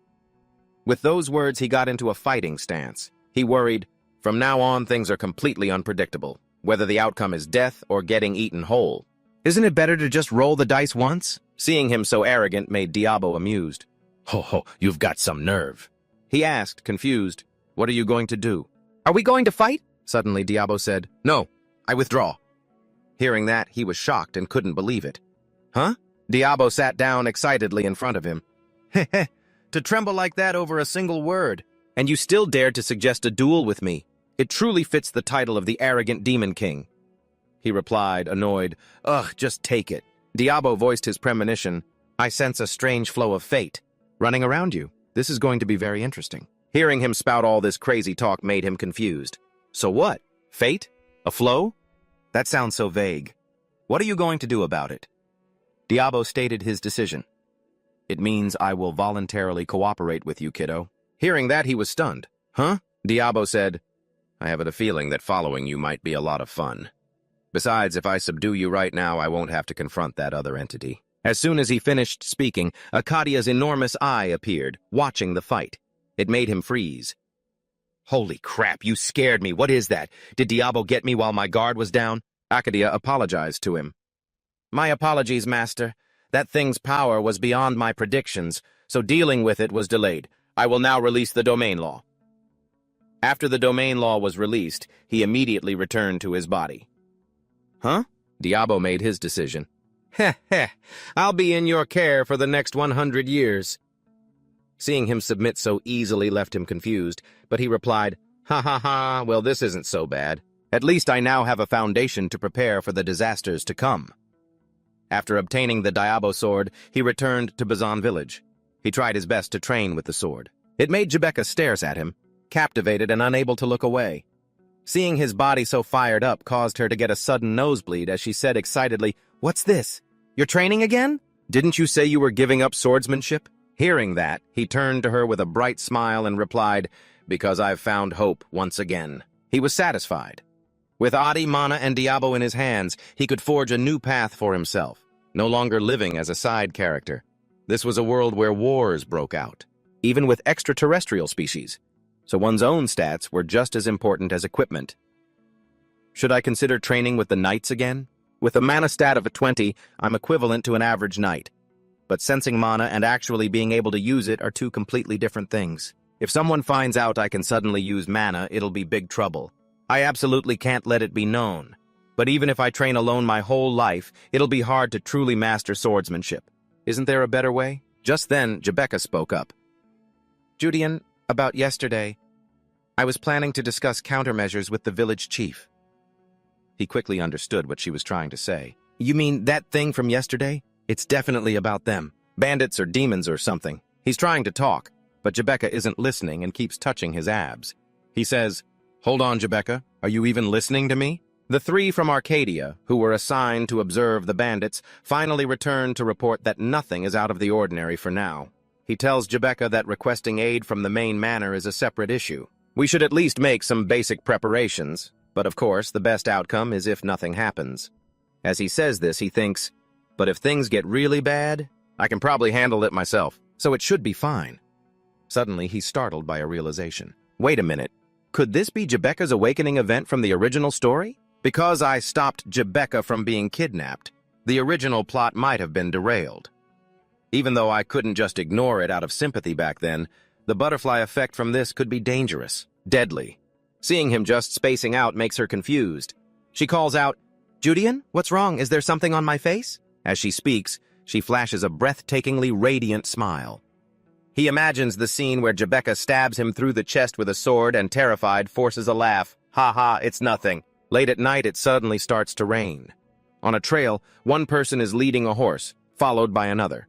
The person in the back calls out, Luciella, it's raining, slow down a bit. Hearing this, Luciella turns her head and says to the other person, Uncle, they're saying the holy sword, Delay, which has been missing for 55 years, has been found. Aren't you excited? The man replies gravely, Luciella, we are not so weak that we must bet our fate on some symbolic holy relic. But she's still very interested. Even so, I'm really curious. Even if Delay isn't the holy sword of the God of Order, it's still one of the most famous divine artifacts. And in the Empire, right? The other person agrees. You're right. But even if it takes some time to retrieve it, we should form a proper ceremonious team. Luciella doesn't care. Oh, Uncle, just you showing up is ceremony enough for House Ika. The man chides her affectionately. If you hadn't dragged me along on this little duet of a trip, I wouldn't be in this mess right now. The two of them have entered the territory of the Ika County. The scene then shifts to a tower where Mako is ordering everyone. Get this fence back up. Is this supposed to be a trap? Sharpen those blades properly. Are you trying to half-ass this? You idiots can't do anything right. Do you want to get us all killed? If you don't know what you're doing, go ask Judean. He used to serve the young master and has been through plenty of battles. Stop your whining and go ask him. And listen carefully. The villagers openly look down on him, saying, "We have to take orders from a filthy orphan. That guy used to beg in front of the village chief's house." He's really climbed up in the world now. Hearing this, he says nothing, which makes Arcadia worry. "Are you all right, master?" He replies somberly, "It's not that I'm completely okay, but this isn't the first or second time I've heard things like that. So honestly, I don't really care that much." But Arcadia doesn't see it that way. "But your face says otherwise." Seeing his bitter expression, Diabo teases him with amusement. "That negative expression really suits you. However, to have the one who is supposedly my contractor be mocked by that trash is not pleasant at all. With just a little bit of demonic energy, and I could turn them all into low-level monsters in an instant. Let's see now." Seeing Diabo about to deal with the villagers, he quickly stops him. "Stop it, Diabo!" Being stopped, Diabo feels a sense of regret. What a pity. It would have been an interesting show. He asks, "You seem pretty eager to use your power." Diabo replies nonchalantly, "I'm just bored." Suddenly, someone calls out to him, "Hey, Judean!" Just as he turns around, Mako informs him, "The person you were looking for is here." He looks at the person with a dark gaze, thinking, "A member of the Information Guild, the one I asked the village chief to send a request for not long ago." The person speaks up with a greeting, "Hello, Judean of Ika." At this moment, inside the house, after hearing the information the person provided, he is shocked. Consent 2 was attacked? The person confirms, "That's right. By now, the news has probably reached Count Ika as well." He considers, Consent 2 is a military fortress, so at the very least, they aren't just some spontaneous group of bandits within the Empire. Their true identity is likely...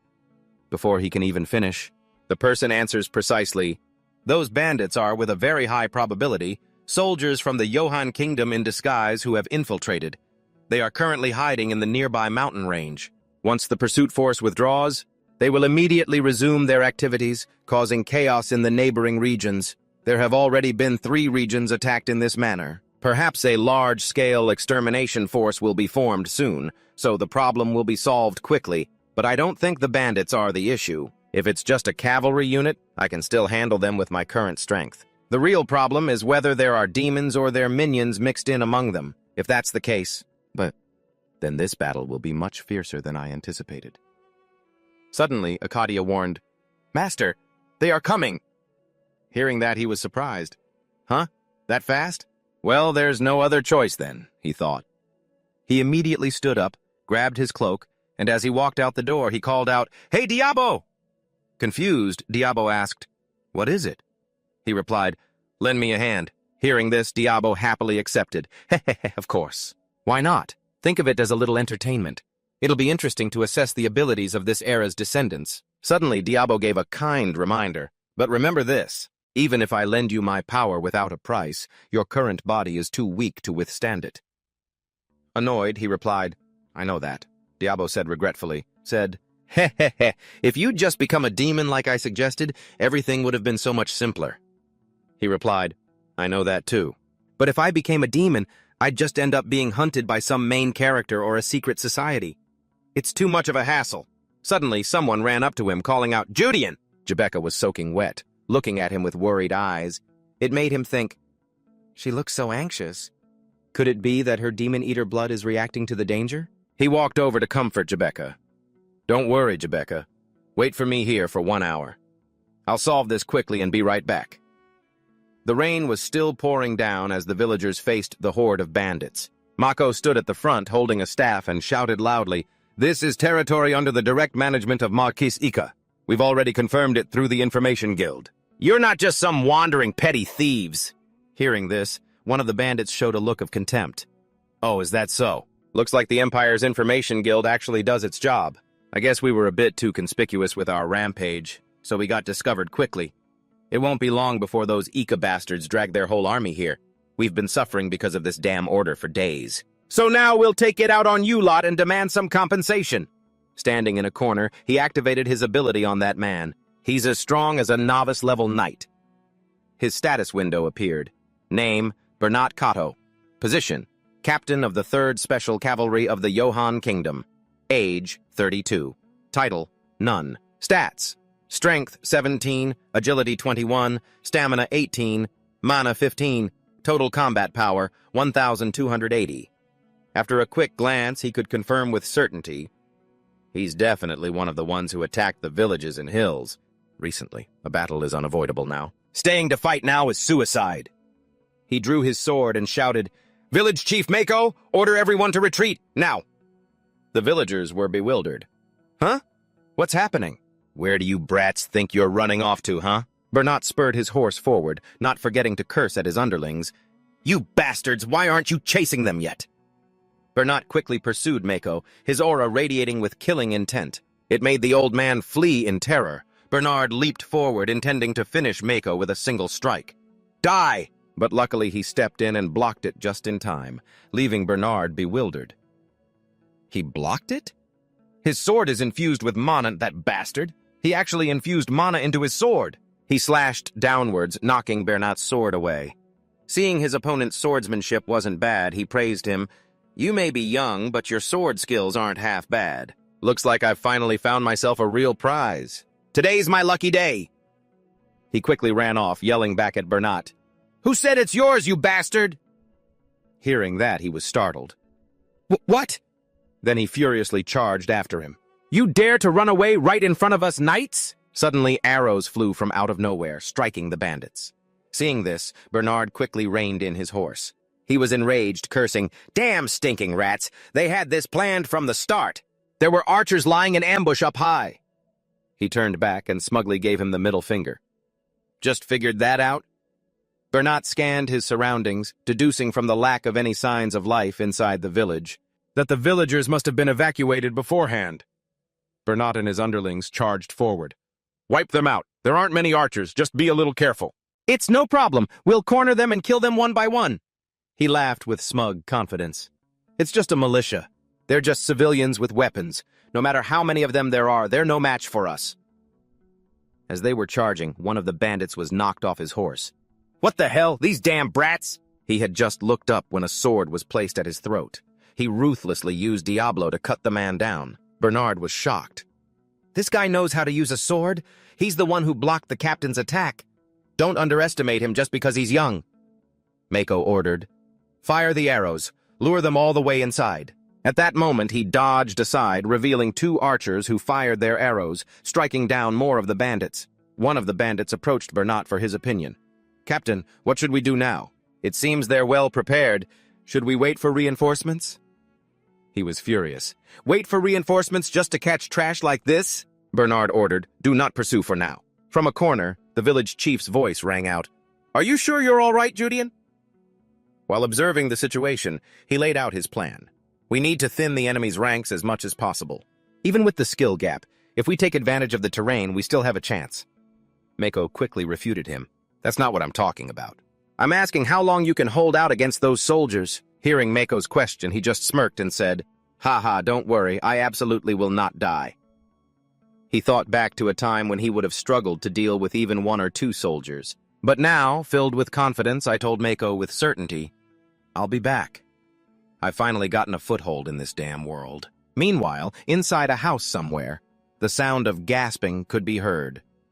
Jebecca crawled on the ground, constantly whispering, No, I can't. I have to go, but if I go, I'll only get in Judean's way. She recalled the past when she was sitting in some kind of ritual. She resolved herself. I have to hold it back. I have to endure. It seemed the demonic energy from the sword Diablo, which she had touched, was affecting Jebecca. Her eyes turned crazed with a ravenous hunger. I want to eat. I want to eat. Outside, he was still fighting these bandits. He thought, if I borrow Diablo's power, this would be easy as pie. But it's still a power I can't control yet. If I use it carelessly and it goes out of control, this whole village could be dragged into disaster. A terrified bandit exclaimed, You can use mana? Without letting him say another word, he killed him on the spot. Don't, Bernard warned his underlings. Don't get close. There are traps. These crazy bastards.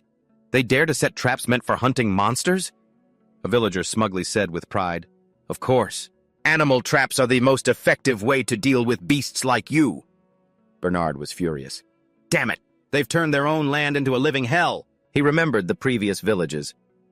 In the other villages, we'd ambush them, just chop off a few heads as an example, and they'd get on their knees and beg. But these people, they're fighting back like madmen. The woman pointed her spear at them smugly. This is the iron will of the people of Bajian. You think you can swallow this village whole with just that pathetic mob of yours? Behind her, he helplessly advised, Village chief, please calm down a little. He thought, Bajian village has the highest percentage of military veterans in the region. Even the civilians are taught basic spear techniques. Not to mention, the village chief, Mako, was once a captain who was kicked out of the 5th Army for causing a ruckus in a duel.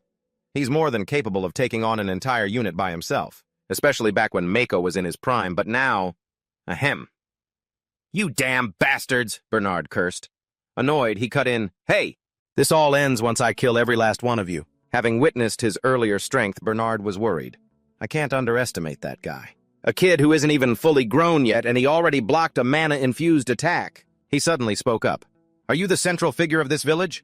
It's unbelievable to have awakened your mana at this age. For the sake of your and the villagers' desperate efforts, I'll grant you a piece of useful information. Hearing this, he was a little curious, but his expression remained unchanged. Bernard continued. This place was originally the final point in our Cooper unit strategy. If we push any further, we'll reach the central region of the Ika territory, so we consider this the practical limit. And I'm just a captain in the Cooper unit, not a commander. You understand what that means, don't you? He quickly realized. You mean, you're not the only group attacking this place, Bernard affirmed. Heh, that's right. Sweat poured down his face.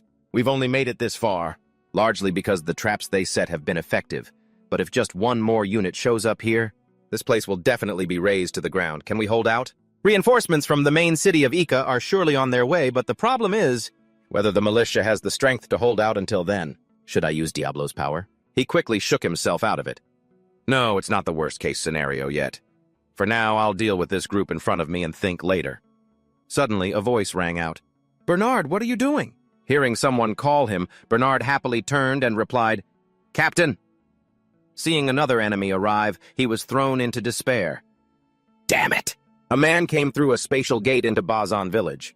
He quickly activated his ability on this guy. His status window appeared. Name, Alex Huma. Age, 145. Title, Captain of the Cooper Special Cavalry Unit, Johan Kingdom. Stats, Strength, 27 plus 13, Agility, 30 plus 12, Stamina, 25 plus 25, Mana, 28 plus 30. Total Combat Power, 3,620. Traits, Mid-level minion of the Demon Lord Elite, half human, half demon. He was shocked. A demon's lackey? Alex, riding a horse and overflowing with killing intent, slowly approached him. Sweating profusely, he observed, Damn it, the only good thing is that this guy appeared alone without any other accomplices. Just looking at his base stats is enough to see he completely overpowers me. Are those numbers in the parentheses the power he got from becoming a demon's minion? A combat power of 3,620. If I compare that, he's on the same level as Daisy. A truly powerful warrior, and someone like that is only a mid-level minion? I'm not even at the advanced level yet. Can I really take him on? As someone who's read the original story by heart, I have a general idea of how strong the named demons are, but reading it on paper and facing one in person are completely different, worlds apart. A worried Bernard took the blame. I'm sorry, Captain. It's because of my incompetence that we've lost so many men. Hearing this, Alex cursed him. You useless fool. Then, he clenched his fist and punched Bernard, knocking his head clean off his neck. Witnessing this, a horrified Judean turned and yelled at Mako to run. Seeing Alex's cruelty firsthand, Mako cursed, Damn it! Then he turned back and yelled to the villagers, Everyone, scatter now! As Mako ran, he glanced back worriedly, thinking, I'm worried about Judean, but I can't protect him anymore. Based on my experience, that guy is completely out of our league. Please, survive, Judean. The bandits quickly chased after the villagers. Now only he and Alex were left standing there. What are you worried about? Alex suddenly asked. Why are you interfering in our business? Holding his sword defensively, Judean asked in confusion, What are you talking about? Alex replied, Weren't we already in contact? Or did we act too quickly before the orders could be passed down? But this is your territory, so why? Judean had no idea what this Alex guy was talking about. What the hell are you talking about? He said, don't underestimate my intuition. There's no need to pretend to be so righteous. You think I can't tell? You serve the great ones just like me. I am Alex Huma, a servant of the great demon king Elite. What's your name? Who do you serve? Hearing this, Judean couldn't help but curse inwardly. This bastard! He's mistaking me for one of his allies. Judean glanced at the sword Diablo. It must be because of the demonic aura I carry, the proof of my contract with Diablo. He sensed it and thought I was a servant like him. Diablo also offered some praise. His reaction is quite sharp for a human. Judean started to formulate a plan. It's come to this. I should buy some time so the village chief and the militia have a chance to retreat safely. Then he spoke up, introducing himself. I am Judean. Alex questioned, You don't have a surname? Not a noble? Who do you serve? Hearing Alex ask so many questions, Judean understood. It made sense. When demons infiltrate human ranks, they usually choose their servants very carefully, especially based on status. But there's a way to dispel that suspicion. He said, I serve the goddess Amodius. Hearing this, Alex exclaimed with interest, You serve the goddess of lust and pleasure? That's right. Only those in the circle would know that name. Diablo flew into a rage and cursed at him. Goddess? Goddess? A low-class brat like Amodius dares to be called a goddess? What happened to the order and hierarchy of the demon world while I was asleep? Alex looked down on him openly. You do look rather weak. It's not surprising you caught the eye of a goddess. Appearance is a kind of skill, after all. I get it. Judean was annoyed. He had mentioned Amodius on purpose because the only criterion she uses to choose her servants isn't status. There's only one thing. He was very young and handsome. Only then did he explain, I have never received any special orders from her. But it is clearly you who are trespassing on my territory. Hearing this, Alex sensed some trouble. This is a bit complicated. It seems the information hasn't been relayed here correctly, unlike in the Ezebert region. Perhaps they haven't established roots here yet. Judean wondered, I wonder where they sent the message that I haven't received anything yet? Alex explained, Well, that place is quite far from here, so that might be the reason. The letter has definitely reached Viscount Beltas by now. Hearing this, Judean couldn't help but feel intrigued. Viscount Beltas, huh? I've heard that name before. So he's a demon's puppet? He started to feign recognition. I remember now. Count Gatsby von Beltas. Oh, no. He's only a Viscount now. Isn't he the intermediary for that Viscount's family line? In the original story, he was such a minor character that I completely forgot about him. Alex was angered by his taunt. Judean paid him no mind and pointed his sword at him. So it's true. The chaos following the death of the Lysetmon caused all of this. And that's also why they sent someone as strong as you to a remote village like this. Alex's face darkened as he asked, What's with that killing intent? Judean replied casually, It's nothing much. Is it so strange to mentally prepare to fight the enemy in front of you? Hearing this, Alex called out irritably, Hey! You think with that paltry strength of yours, you can possibly face me? Whether it's blessed power or skills honed by humans, you are far beneath me in every aspect. As he spoke, he advanced towards Judean. Holding the sword Diablo, Judean thought, Well, I don't have any blessed power, and my skills as a knight are also far inferior to his. But that's only when considering pure ability. As he thought this, a killing aura rapidly erupted from his body, making Alex pause. Diablo kindly reminded him, Kid, your body can only handle this power for 1 minute. Exceed that limit, and not even the gods can save you. Judean replied, I know.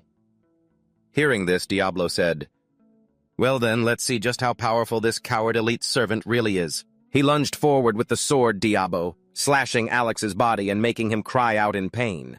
The bastard tried to punch him, but he dodged it quickly. Taking the chance, he swung down on his arm. The hand fell off, and in agony Alex wondered, What is this? Why isn't it regenerating? He asked smugly. Feels like your very soul is being torn apart, doesn't it? That's because Diablo's blade doesn't just cut the body. The reason the demon sword Diablo is considered a masterpiece is because later in the story it becomes a key element. One of the few weapons capable of killing a god. Diablo's power doesn't just inflict physical damage, it directly attacks the soul and divinity, a power that can wound even immortal beings. That is Diablo's true value. He smirked and said, At first, I was planning to risk it all to get in close for a melee fight, but you let your guard down. That's your mistake. Refusing to give up, Alex attacked with his remaining hand. You think you've won with just this? But just as his fist was about to land, it was stopped by demonic energy, preventing it from reaching him. This terrified Alex. Why? My mana, it's being drained into that dark energy. That power is definitely not something the goddess of lust could grant. Diabo spoke arrogantly. Of course not. How dare you compare me to something so low class? He warned Diabo, quiet down.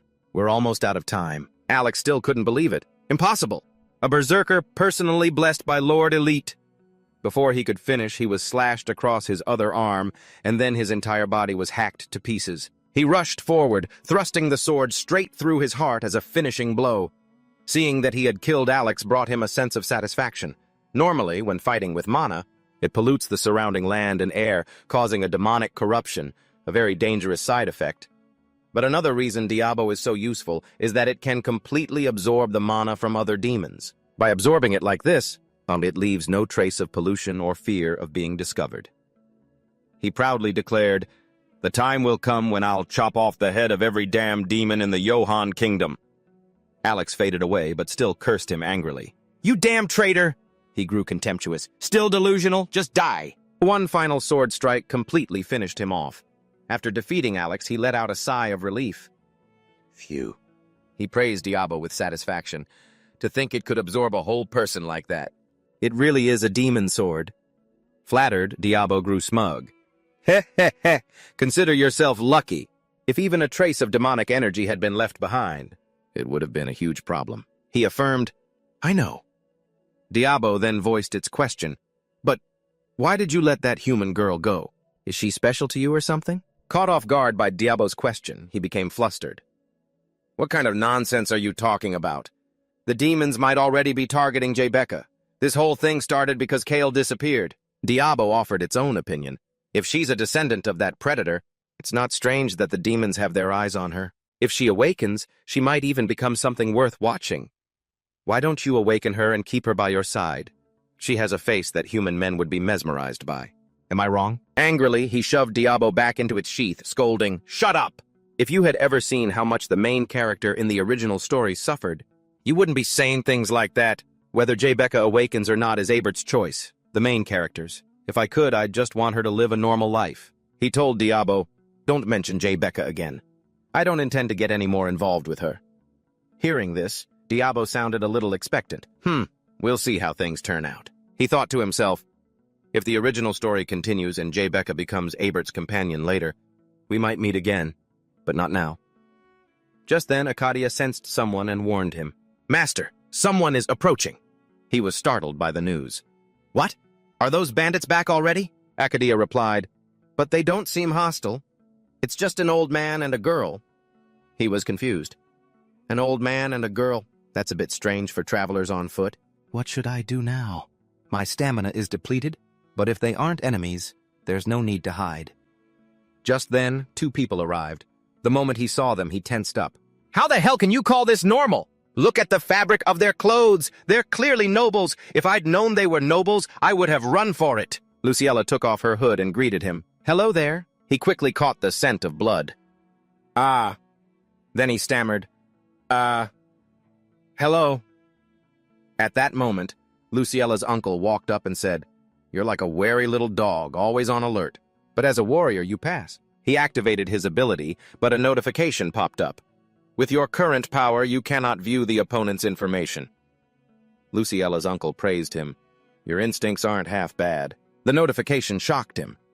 I can't read their information. Is the power difference that huge? They're so strong. It's frightening. Luciella's uncle approached the corpses of the soldiers and asked, Did you do all of this? He denied it. Not by myself. I fought alongside the village militia. Luciella's uncle realized something. But these corpses, you were the one who killed them, weren't you? He confirmed, that's right. The man walked over cheerfully, praising him. Ha ha, you look like you're just a teenager. What noble family do you belong to? Seeing her uncle take such an interest in him, Luciella grew curious.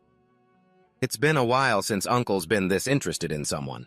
The man stated firmly, It's because he has skills worthy of my attention, especially in a god-forsaken place like this. There are no proper academies around here. For him to awaken his mana at that age, of course it's going to catch my eye. Hearing that, he flinched in disbelief. He could tell I have mana just by looking at me? Hearing this, Luciella turned to him, her eyes filled with curiosity. Mana? He isn't even a graduate from the Imperial Academy. The man said cheerfully, if he was, I would have recognized him immediately. He became guarded. This man is far more formidable than I imagined. Just who is he? He's definitely not one of the local nobles. Luciella's uncle approached and asked, So what's your name? He stammered in reply, Judean, sir. The man then asked, And your surname? The boy looked confused. A surname? I don't have one. The man was surprised. You're not a knight? Lucy. Ella was just as shocked. What? He scratched his head and said with an awkward smile, I'm just a guard for Lord Kazan von Ika. Anyone would be shocked to learn that a swordsman who had awakened his mana was only a guard. And even this mana is something I only got by cheating the system. At that moment, he started to put on an act for the two of them. This is my hometown. I was just fighting to protect the village and its property. Besides, I also wanted to see what this new power of mine was capable of. He then turned to ask the two of them, And who might you two be? I've never seen either of you around here before. He thought, I've been a guard for years. I don't recognize their faces, not even from among the other nobles. Odds are they're from out of town. Hearing his question, they replied, Us? The man introduced himself. I am Kate von Defifon, a marquise. The young woman followed. And I am Lucy Ella von Defifon. Hearing this, he couldn't help but be stunned. Kate von Defifon, the Empire's sword saint, the strongest swordsman still alive in the Mosian Empire, and the younger brother of Duke Defifon, the man who holds the true power in the current empire. A legendary figure who was formerly the commander of the Royal Guard, and that's not all. He's the predecessor to the Sword Saint Doke, the one who joins the main character's party in the original story. In other words, he's the previous generation's Sword Saint, and seeing him like this? It seems he's still active. And Luciella? That name sounds familiar too. The one who always supports the protagonist and is a commander on the front lines against the demons. In the original story, she was already married, so she couldn't be a potential heroine. However, she was passionately adored by a loyal group of fans with unique tastes. But right now, forget married. She doesn't even look like she's of age yet. She's probably about my age. Her face is still so young, but that confident expression perfectly matches her description from the story. For the Defifon nobles to come all the way out here, it must be for the Holy Sword. Kate asked him, Who taught you your swordsmanship? The boy stammered, well... He quickly composed himself. Calm down. Then, he lied with a bright smile. I just learned a few basic moves from a passing mercenary. After that, I trained on my own by participating in drills with various knightly orders. Kate was intrigued. A mercenary? An anonymous one at that. If he was the mercenary king, I could understand. Was there nothing distinctive about this teacher of yours? I would very much like to meet him myself. The boy was stunned. Huh? Me? He felt helpless. Am I supposed to tell him I learned my swordsmanship from an artificial intelligence? That it's a style from the ancient Adaza civilization? It was stored in Adi's database. I haven't even mastered all of the forms yet. But when it comes down to it, I'm probably the only person in this era who still holds this ancient swordsmanship. Suddenly, Luciella spoke up. Uncle, don't press him so hard. You're making Judean uncomfortable. Please forgive him. My uncle is usually a man of few words, but he's being strangely talkative today. Being apologized to by Luciella took him by surprise. A noble who actually apologizes, especially a young noble. They're usually just a bunch of arrogant, unpleasant brats. He replied, It's no problem, Lucy. Ella ran ahead and suggested, The village is completely ruined now. We should start cleaning up. Uncle, can you give me a hand? Kate followed helplessly. Sigh, I know. At that moment, he finally understood. Now I see why Luciella was so beloved. In the original story, she really was the ideal heroine candidate. But just then, he was brought back to the Ika mansion. Inside, a boisterous voice echoed, Prepare a banquet immediately! Sir Daisy, you are in charge of protecting the Marquis and the young lady. He was devastated. What? I'm being dragged back to the main mansion too, model? I'm still on vacation. I don't want to get dragged into any more complicated stuff. Why does a nameless guard like me have to get involved in appraising a holy sword? Kate said goodbye to him. See you later. Luciella did the same. Thank you, Judian. After returning to the IKA mansion, he lay sprawled on his bed, wondering if Becca was all right. She looked so tense, like she was about to catch a cold. For some reason, Becca refused to stay behind for treatment and insisted on coming along. So she ended up getting dragged here after all, huh? If I had stayed in this village, I would have been forced to fix all sorts of things anyway. So I guess I came here semi-voluntarily. He started to get worried. But who could have known? The smell of blood I caught when I first met Marquis Kate and Luciella. It was the blood of those special ops soldiers. Just the two of them wiped out over 500 elite soldiers. He resolved that he needed to get stronger too. Retrieving all of Adi's control stations would be insanely dangerous. To use Diabo proficiently, I need to reach at least the rank of Swordmaster. In my current state, instead of wandering around as a mercenary, it's better to join the night order for training to improve my skills as fast as possible. Just then, loud laughter and chatter echoed from outside.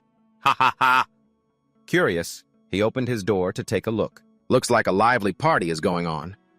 Hearing all that cheerful chatter, it seems the Dai Lai incident was resolved smoothly. Not bad, even though in about 5 years, this place will turn into a living hell, not some peaceful sanctuary, but I hope they can live carefree for a little while longer. Suddenly, Arcadia announced, "Master, you have a visitor." Hearing that, he turned, puzzled. Kalen and Dazit entered his room. Kalen asked, "It's me, Judian. Why aren't you at the party?" Seeing Kalan, he was surprised. "Young master." He scratched his head awkwardly. "What right do I have to attend a party for nobles? If I went in there, I'd just get chewed out." He then refused. "In any case, my status isn't worthy of attending." Kalen was confused. "What are you talking about? You are my guard. It's only natural that you follow and assist your master at the banquet." He was annoyed. "My apologies, young master." In his head, he wished the guy would just acknowledge that he was still on vacation. "Yes." Thinking this, he stood at attention and said, "That was very shallow of me." Seeing him admit his mistake pleased Kalan. "As long as you know your place, it's fine." Suddenly, Dazit spoke up. "So, Judian, I hear you also performed a great service this time, is that right?" He stammered, Yes, thank you, sir." He frowned, worried. "Has the news already reached the Count? Normally, it would take several days for the information to spread, and only after a proper investigation. That means Marquis Kate or Luciella must have directly reported my achievements to the Count." "How unexpected." Dazit said, "The Count is very pleased with your performance this time." Suddenly, he felt a sense of unease. This is weird. Why is Dazit so talkative today? At that moment, the man stammered, "Well, things with Duke DeFifo's house went quite smoothly, but they made an additional request." Hearing that made him curious. "Oh, this is interesting. But is that something you needed to come and tell me in person?" Dazit got to the main point. "Specifically, you must enroll at the Imperial Academy and train there for 7 years." He was confused. "The Academy?" Dazit affirmed. "Yes." At this, all he could do was force a smile. I kind of saw this coming. Even though Kalen achieved a great feat by retaking Dai Lai, from the Duke's perspective, if that troublemaker causes any more problems, it'll negatively affect their reputation. They probably want Kalen to live quietly and behave for 7 years at the Academy to erase his notorious past. Right, what a pipe dream. Dazit spoke again, and, "For this trip to the Academy, Judian, you're included as well." After hearing that, he was stunned. Me? Catel, having just inspected the sword in his hand, said excitedly, "This is the real deal. The feeling of holding it is exactly the same as when I was a child." The people beside him responded enthusiastically. "That's great!" Catel continued, 55 years ago, Simierin was already a high-level knight. If he's a dark knight now, he must be at the master level." He showed his surprise. "We provided the information, but we didn't think you would actually succeed. I'll have to change my view of Lionheart." He continued to praise him. "Sir Derek Windhouse truly lives up to his title as the Eastern Iron Master." Then, he unexpectedly issued a challenge. Would you be interested in a match with me sometime?" Sir Derek quickly accepted. "It would be my pleasure." Catel placed the certificate back on the table, to the astonishment of Kansen and the brown-haired man. "This is the proof of the Holy Sword's retrieval. Let's conclude this matter here." Right after, he suddenly said, I have a small request for the Count. The brown-haired man was surprised. A small request? He thought pensively, making it publicly before all the vassals. Means this request has been discussed by everyone beforehand. Keitel continued. Among your subordinates, sir, I know of a child named Ludian.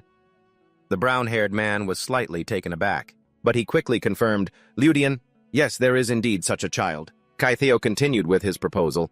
Would you be willing to send that child to me? The red-haired man was a bit suspicious. May I ask for what reason? Kaitheo shared frankly.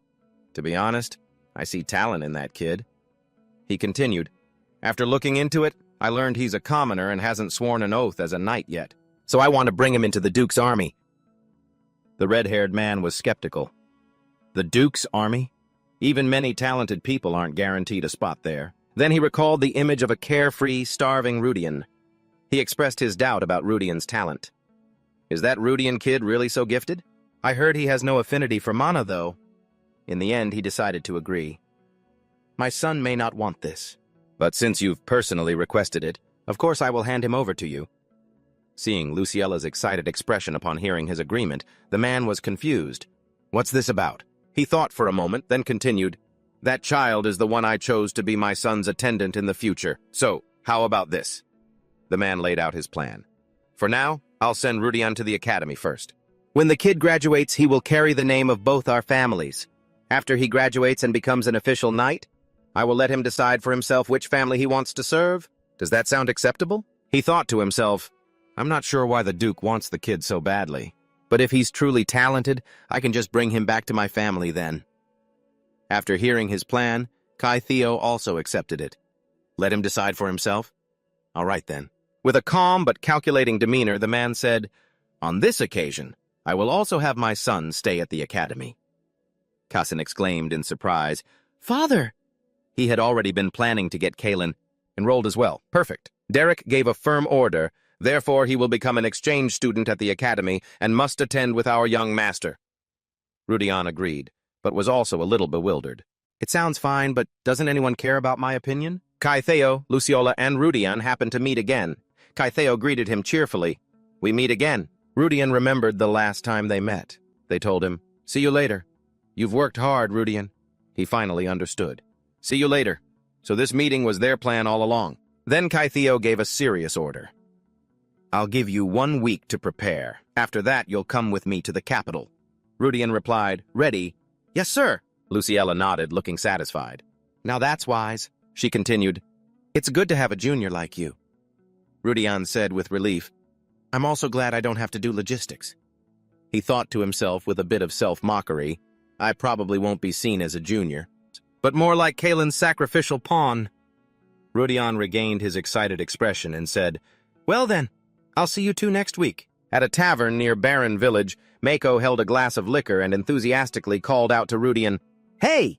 Rudian, have a drink! He continued joyfully, I can't believe our village is about to have a knight. Rudian waved his hand humbly and replied, I just have a chance to become one. Who knows if I'll actually make it? Mako continued to encourage him.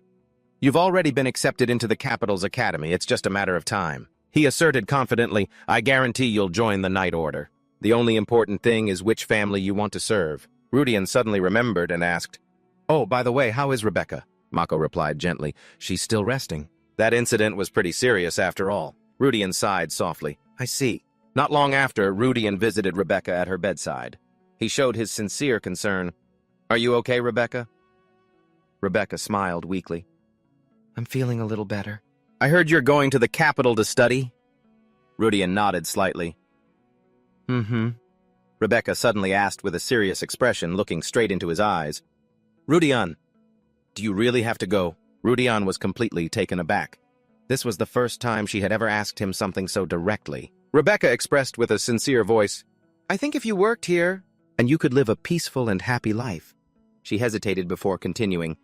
I know it's selfish of me to say, but I just wanted to ask. Rudian was lost in thought for a long time. He told himself, the original story is just the original story. The fact that I've been avoiding her because she's the heroine was just an excuse. He continued to think, an era of chaos is coming. Rebecca is important to me, but I ignored her because my background isn't as good as hers. Rudian gently placed his hand on Rebecca's, but now he sincerely expressed, "I want that too." Rebecca reacted with surprise at his action. He continued to pour out his heart. "Everyone thinks I must be thrilled about this big opportunity, but I'm not sure I even like it," Rudian said honestly. "It's just something I have to do." Rudian thought to himself, "If I ignore everything and stay here, in about 15 years, Barren Village will disappear, invaded by the Rohan Kingdom. So she will lose this place. Then she'll meet the main character, Aben, and set off on an adventure." Rudian thought with a heavy heart. "If I do nothing, Aben will still take care of the demons, but the village and its people will be gone. I don't want that to happen, especially not to Rebecca. I'm determined to be the only one who knows what's coming, so I'm going to stop it." He confided in Rebecca about what was to come, knowing it wouldn't be easy. "But besides me, there is no one else who can do this," Rudian affirmed. "So the only way is to go to the capital." He thought to himself, "I don't expect Rebecca to understand everything I'm saying." Rebecca asked timidly, "Rudian, what if my eyes suddenly turned crimson red?" She was serious. "If I were to awaken this bloodline, would it be of any help to you?" Then Rudian's shocked expression made her suspicious. "You already knew about this, didn't you, Rudian?" Rudian wondered how Rebecca could possibly know. In the original story, she didn't know anything until she met the main character. He warned her worriedly, "Don't. That power will rob you of your peace and happiness." The demon-slaying power Rebecca possesses absorbs demonic energy. The stronger it gets, the more her mind will be destroyed, Rudian thought to himself. "Rebecca, just like that, your destiny with the main character Aben will change, but," he said with all his heart, "I want you to be happy here." Rudian expressed his sincere hope. "I wish that in the future, you will still live a life full of energy and joy." He thought wistfully, "If only I could take Aben's place." Rebecca nodded. "All right, I won't do it." Rudian smiled gently. "Good girl." Rebecca made a serious request. "But you have to promise me something." Rudian asked curiously, "What is it?" Rebecca said in a soft voice, "When everything is over." She continued with a pleading look in her eyes. "You have to come back to me." Rudian affirmed with certainty, "Of course I will." Rudian looked at the sword in his hand and accused it. "This was your doing, wasn't it?" The sword asked, "What are you talking about?" Rudian shouted angrily, "Rebecca's condition! You caused it, didn't you?" It repeatedly denied it. "You're overthinking things again." Rudian glared at it furiously. "Overthinking? The demon-slaying power only reacts to demonic energy, and it has to be from a high-ranking demon or stronger," Rudian warned. "If you use your demonic energy recklessly, that's a breach of our contract." The sword was surprised. "I can't believe someone in this era still knows about that. It seems following you was the right decision after all." Rudian replied with satisfaction. "So you admit it then?" The sword continued to deny it. "No. If I had done it, I would have been affected too." It emphasized, "As you can see, I'm perfectly fine. It's true that my power caused this, but it was only indirect." Rudian was stunned. "Don't tell me." A hand reached out to attack Rudian. The sword questioned, "You've figured it out, haven't you?" Rudian angrily realized the truth. "Damn it, was it me?" Rudian remembered that when he made the contract with Diablo, he also gained a small amount of demonic energy. Although it was small, its power was still immense, enough to awaken the demon-slaying bloodline within Rebecca. He reproached it. "Why didn't you tell me from the beginning?" The sword replied flatly, "I know. Even if I had told you, it still would have happened anyway." Rudian silently hoped that nothing worse would happen. 1 week later, they finally arrived at the capital. Rudian carefully observed the beauty of the place. This was the capital of the Mauryan Empire. Everything around him was new and unique. He silently spoke the name of this beautiful land, Nevan. In Nevan, the capital of the Mauryan Empire, Rudian was completely overwhelmed by the magnificent scenery. "I feel like I've just stepped into a fantasy world. This place must be 30 times bigger than the Iska territory." Cassin teased him playfully. "Hey you must be pretty happy, huh? Dad and Derek are both making a huge fuss over you." Rudian thought to himself, "Cassin probably has no idea that I've awakened my mana." Cassin pointed straight at Rudian and said with a confident tone, "After you graduate, my dad is going to have you work for our family." "That's strange," Rudian asked, surprised. "Is that so?" Rudian slowly began to understand. "So that's how it is. So that's why they sponsored me. I wonder if the Count told him not to reveal this. Casson said with a smirk, I trust you, you're my friend. My dad told me to keep it a secret. But we're like brothers, so what's the point in hiding it? Rudian thought to himself, friendship my ass. It's more like you want me to be your errand boy. Casson laughed loudly and said goodbye. See you later, man. Since you're a commoner, you're definitely going to be looked down on. If you stick close to me, I guarantee no one will dare to mess with you. After saying that, Casson quickly turned and left. Rudian wondered, is that what he thinks? Honestly, I'm more worried about him and what kind of trouble he'll get into. Instead of worrying about myself, he decided to stop caring. Whatever, it has nothing to do with me. The scene changes to a majestic place, the main residence of Delphiona. A man stepped out and asked with a displeased look, Where's the holy sword? Why did you bring all that junk back? Kai replied, annoyed. This has been my hobby for ages. You're being unreasonable. The older brother of that man is Duke Vincent Delphi I, the head of the Delphi I family. He said cheerfully, I never expected Iska to succeed. Rudy watched him warily. Duke Vincent Delphi. One is Kelteo's older brother, an important figure in the Mauryan Empire. Kelteo respectfully presented the sword. Here it is, brother, Vincent muttered softly. So the ancestor's prophecy was true. Rudian was surprised. A prophecy? Vincent gently ordered, Let's go inside. He looked at Rudian and said with excitement, You're Rudian, correct?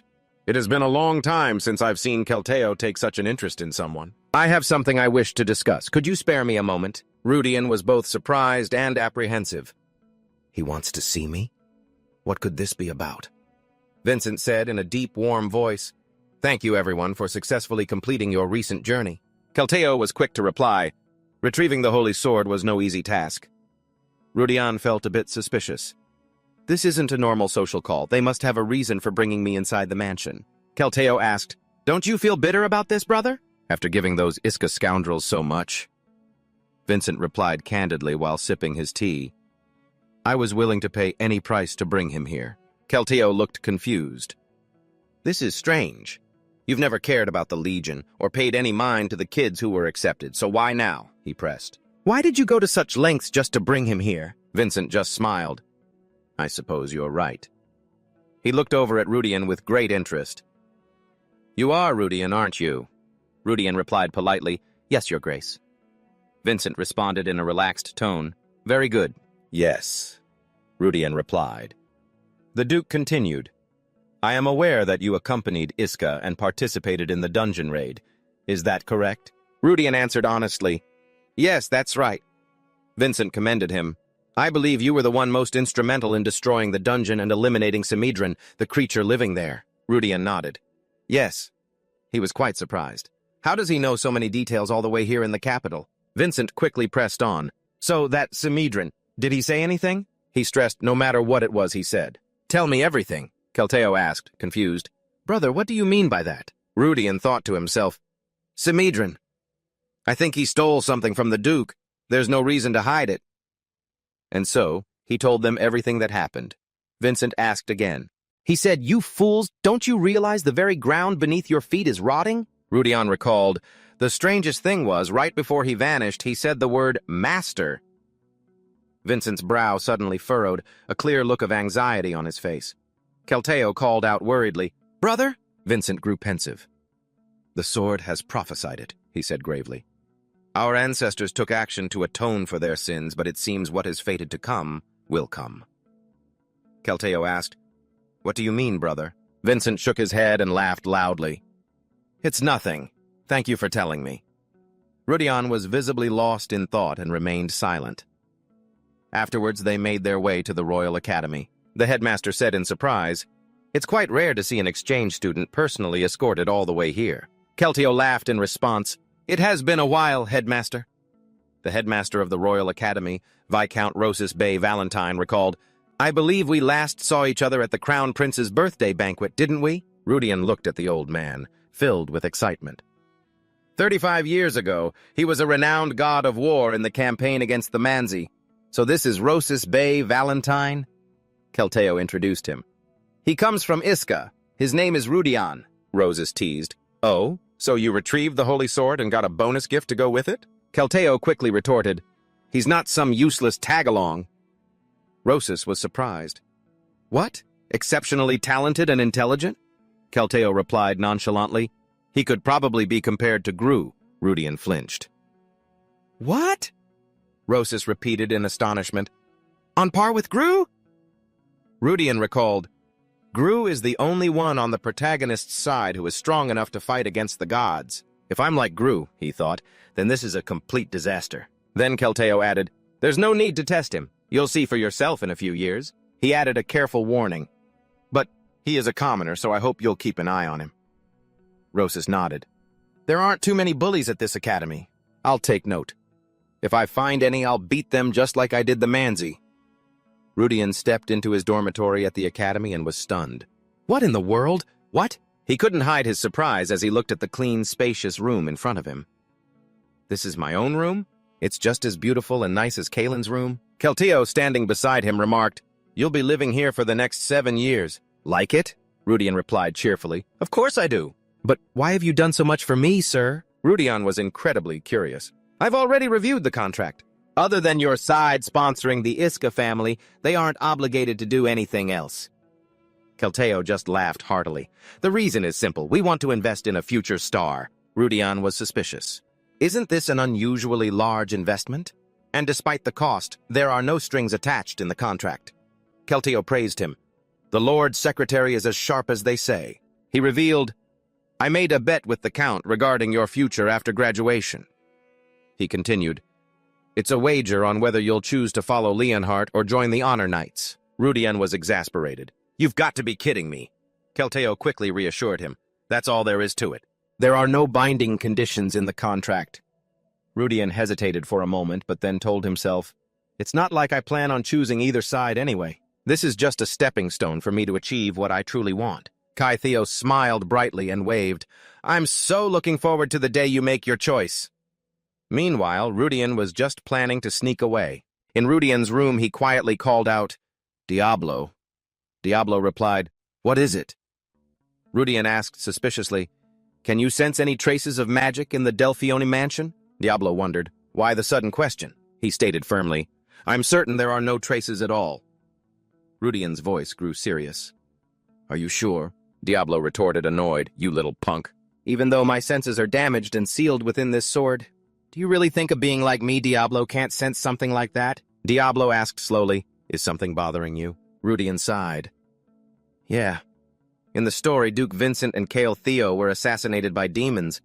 After that, Luciella took over managing the Delphione family.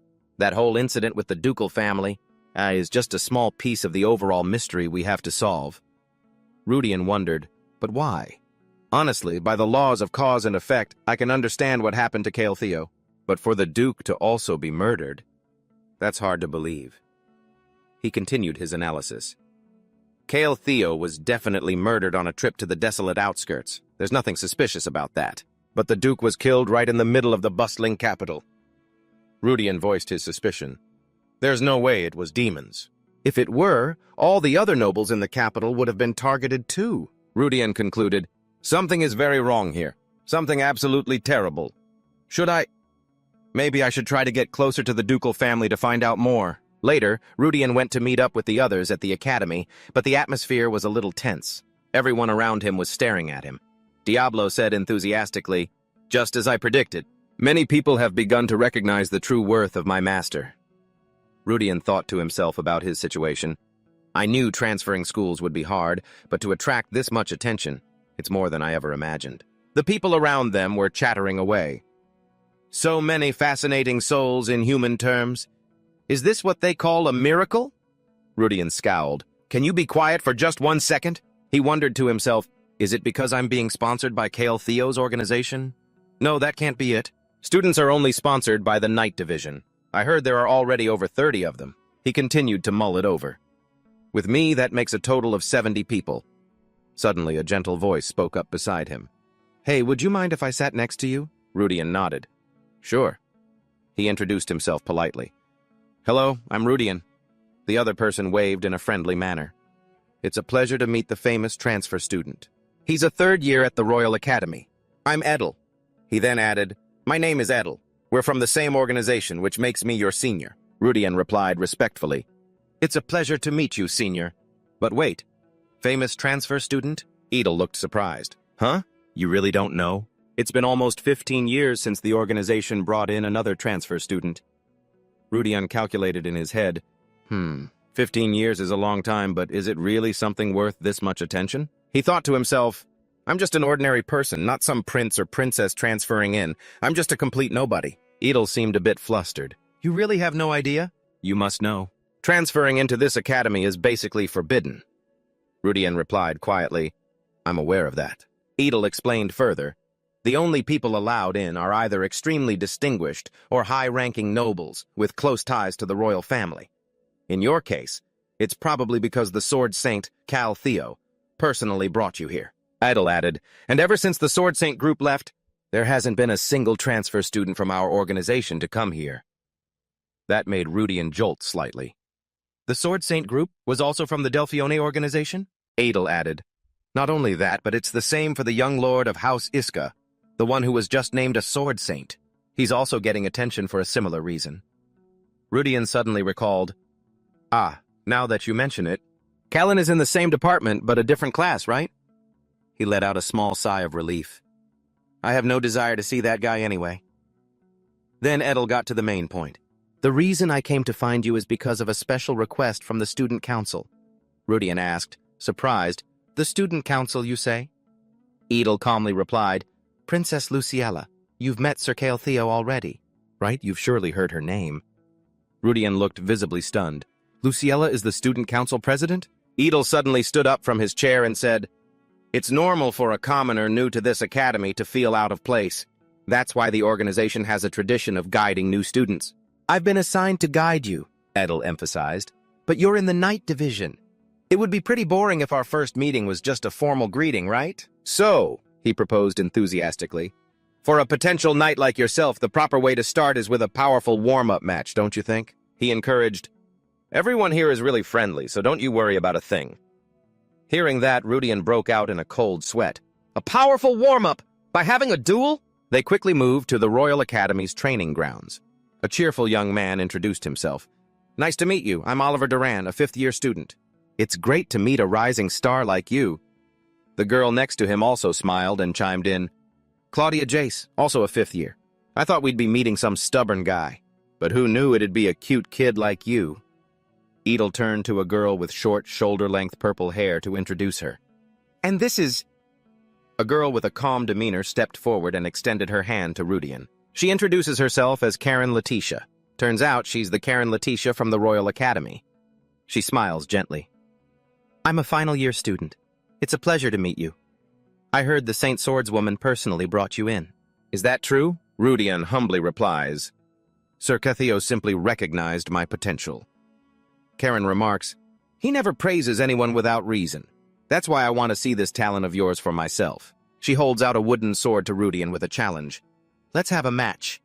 Rudian is utterly bewildered. "Wait, what?" Seeing his expression, Karen lowers her sword to the ground and quickly reassures him, "Don't worry, I'm not going to bully a first-year student. I just want to see what's so special about you." Her eyes, burning with fighting spirit, lock onto Rudian. "Fight with everything you've got," Rudian answers fearfully, but her eyes tell a different story. Adele whispers quietly, "Senior Karen, you promised you'd go easy on him." Without hesitation, Karen jabs her elbow into Adele's neck and gives a mysterious smile. "I said I'd go easy on him, not that I'd let him win. I just plan on testing you." Adele wonders, "Isn't that the same thing?" Oliver says excitedly, "I have to admit I'm pretty curious too." Claudia adds, "I heard that Sir Theo has only ever chosen one other person before, and that was Lord Garup himself." Two streams of tears flow down Rudian's cheeks as he wonders, is there really no other way out? Or maybe I should just beat all of them and get this over with. Karen seems intrigued by his strange sword style. "That's an unusual technique. Can you tell me the name of the sword style you're using?" Rudian is ready. His hand grips the sword's hilt, his stance firm and experienced. His cold, sharp eyes are fixed on his opponent. He calmly replies, "Adora swordsmanship. It's a form of martial arts combined with the sword." Karen is surprised. "Adora? I've never heard of it." "Well then, come at me, kid." Rudian tightens his grip. "I'm ready."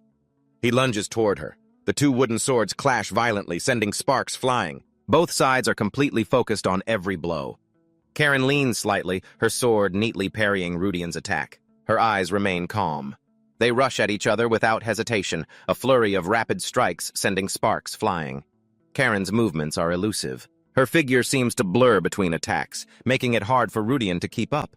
Karen quickly exploits an opening in Rudian's defense, leaving him completely flustered. Oliver, watching from the sidelines, says, "Well, what can I say?" "It's a little disappointing," Claudia adds. "Your movements are quite weak. You haven't achieved proper control over your body yet," she continues, "and your footwork is a complete mess." Diablo shouts indignantly, "How dare you people mock a sacred sword art that can strike down even angels? Do you have any idea how much passion its creators poured into it? Can't these ignorant fools see the truth?" Rudian quickly reminds him, "Calm down. It's just the first match." Adele encourages from the sidelines, "You don't have to hold back." Rudian groans internally, "But I am giving it my all." Rudian tightens his grip on the wooden sword, his eyes focused on the confrontation. Meanwhile, Karen has maintained her sharp gaze and confident attitude this whole time. Karen looks at Rudian with doubt. "This is impossible. I won't understand unless I face him myself," she analyzes. On the surface, it just looks like he's swinging his sword randomly without any proper stance, but every strike is so free. Every movement connects seamlessly, forming a defensive chain that blocks any of my attacks. She thinks to herself, this sword style was created for the sole purpose of destroying an opponent. Impressive.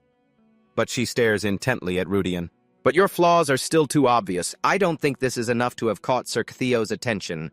Unless there's something about you I don't know yet." She tightens her grip on her sword, full of determination. "How disappointing. Let's end this match." Karen quickly lunges toward where Rudian is standing. She puts all her force into a powerful downward swing, her gaze sharp and decisive. The powerful attack seems like it will overwhelm Rudian instantly. However, with his exceptional reflexes and strength, Rudian quickly blocks the attack. That leaves Adele and Claudia completely astonished. "What?" Karen is just as stunned. "How?" She's flabbergasted. That was an attack enhanced with mana.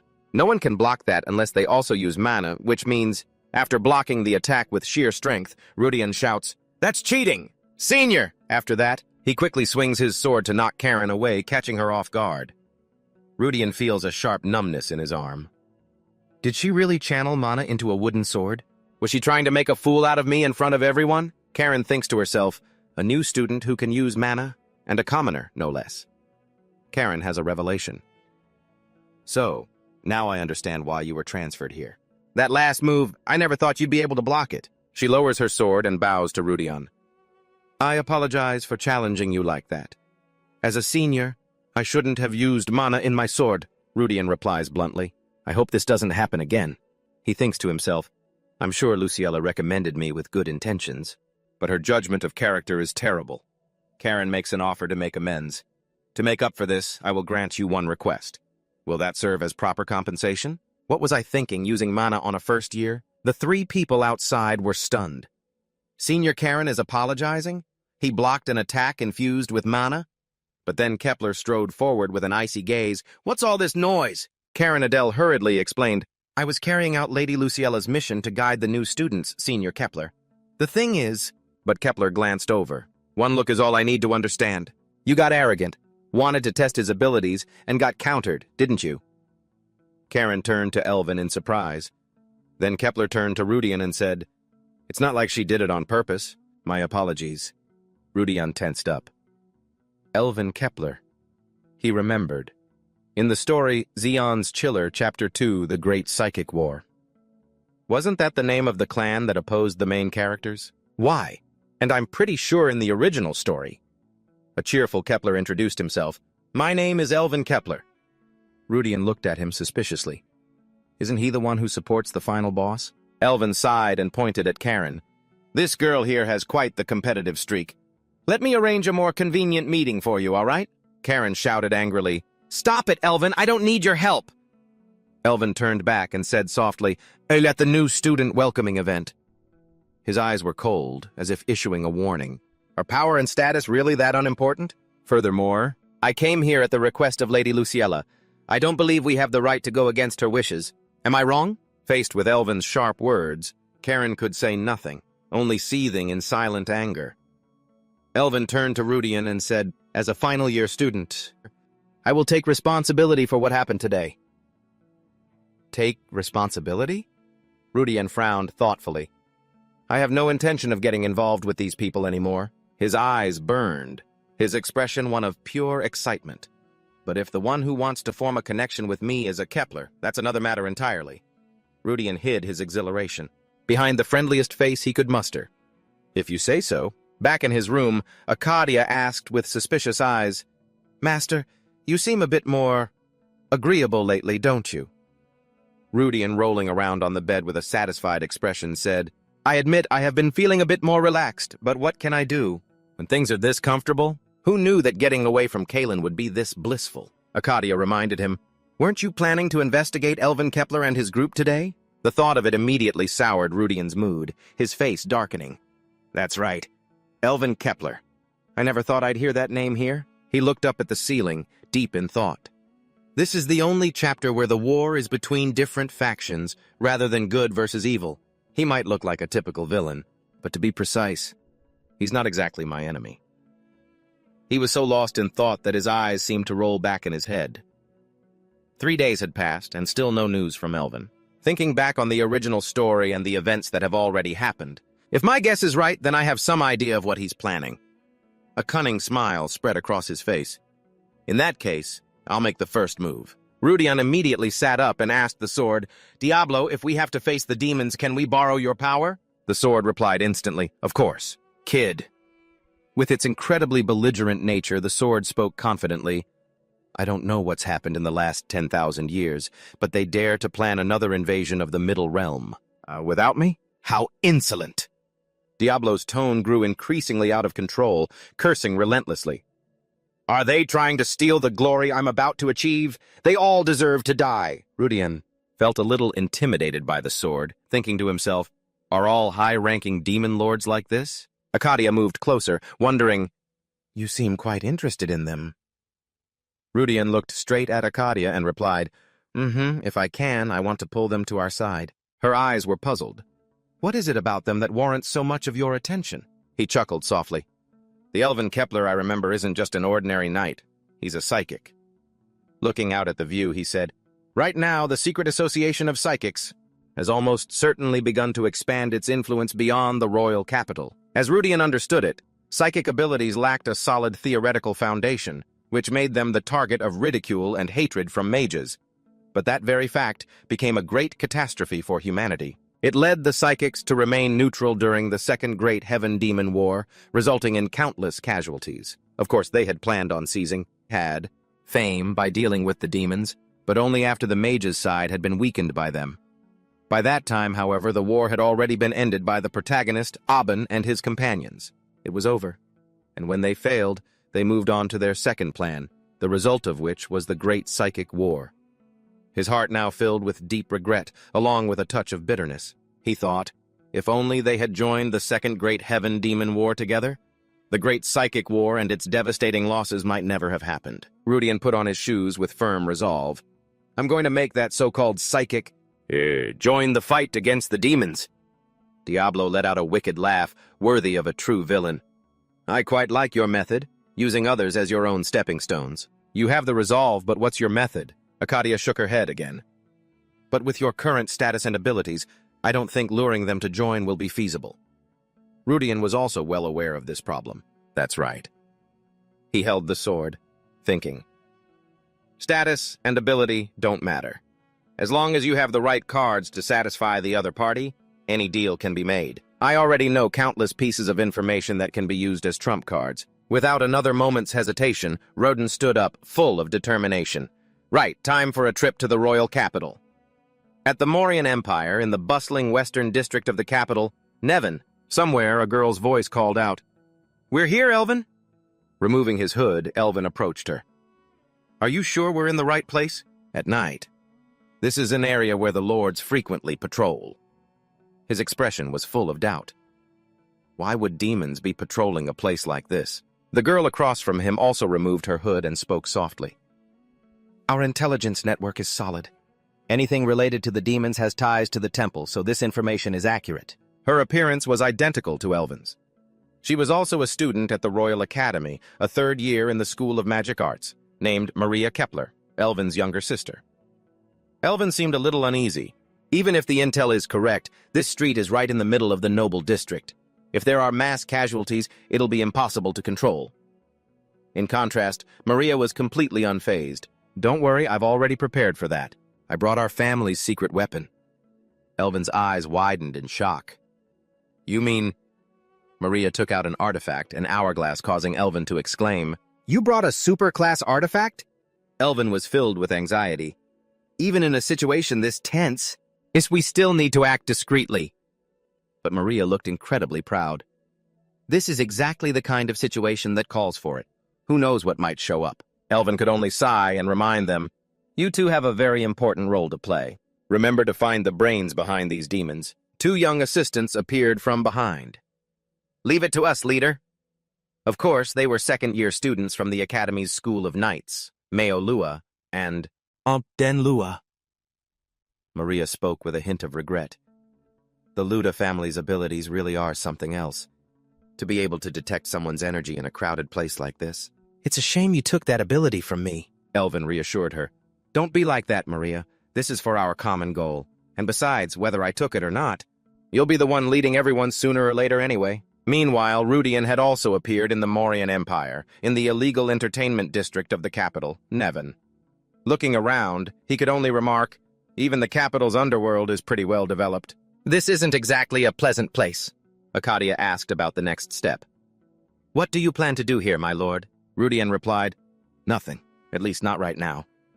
He must have already had a plan for this. According to the information he had, the underground syndicates were secretly building up their power.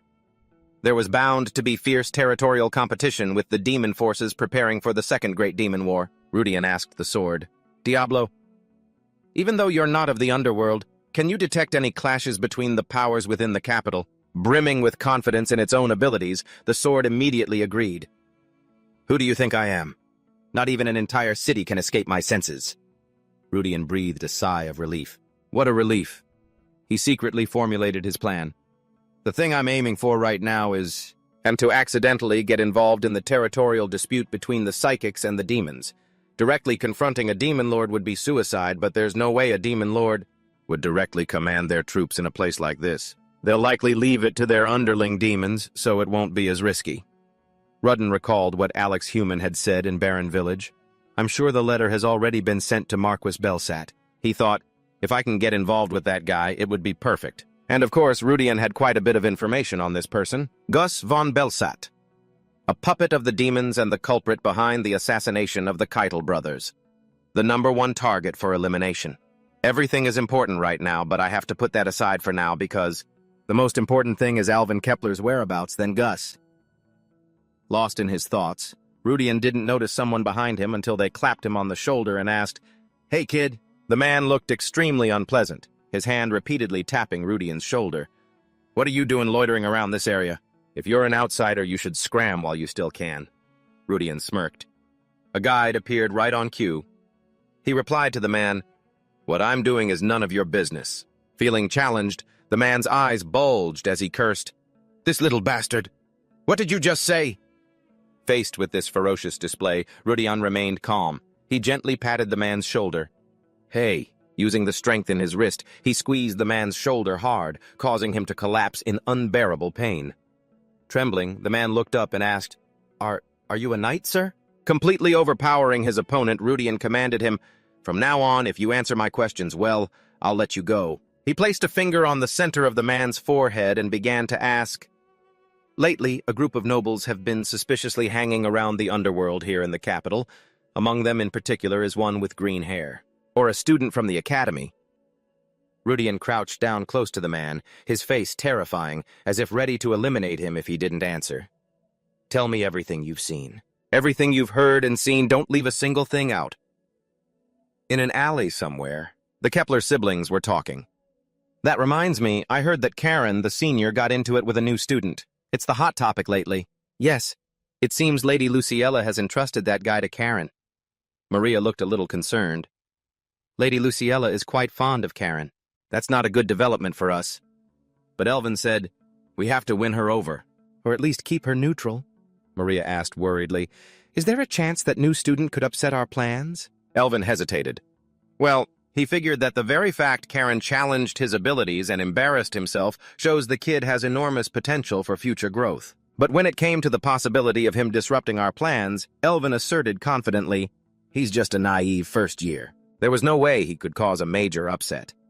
Elvin was confident that he himself would be the one to become the Sword Saint's disciple.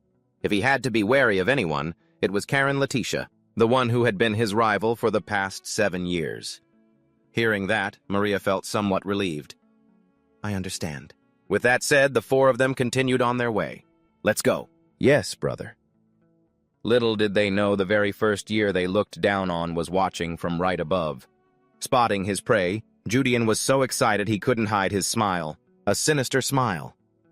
Found you, he said, and then asked Akadia, we finally caught up to them, haven't we? Yes. Adia, can you feel it? Her eyes gazing down at the group below, she replied, Yes, I can feel it, Master. That's what they call an aberration, isn't it? It's hard to believe something so bizarre would appear in a place like this. This is quite a surprise, though not entirely unexpected. Judean knew very well about Elvin's younger sister, the most powerful psychic in history and the final boss of the Great Esper War, an existence beyond imagination, Maria Kepler. Judean then turned to his sword, Diablo. Is your stealth magic perfect? Though confident, Diablo still offered a cautious reminder. Normally, I'd ask if you even need to question the power of a Venarian, but this time it's probably better to be careful. Judean, for his part, did not let his guard down for a second.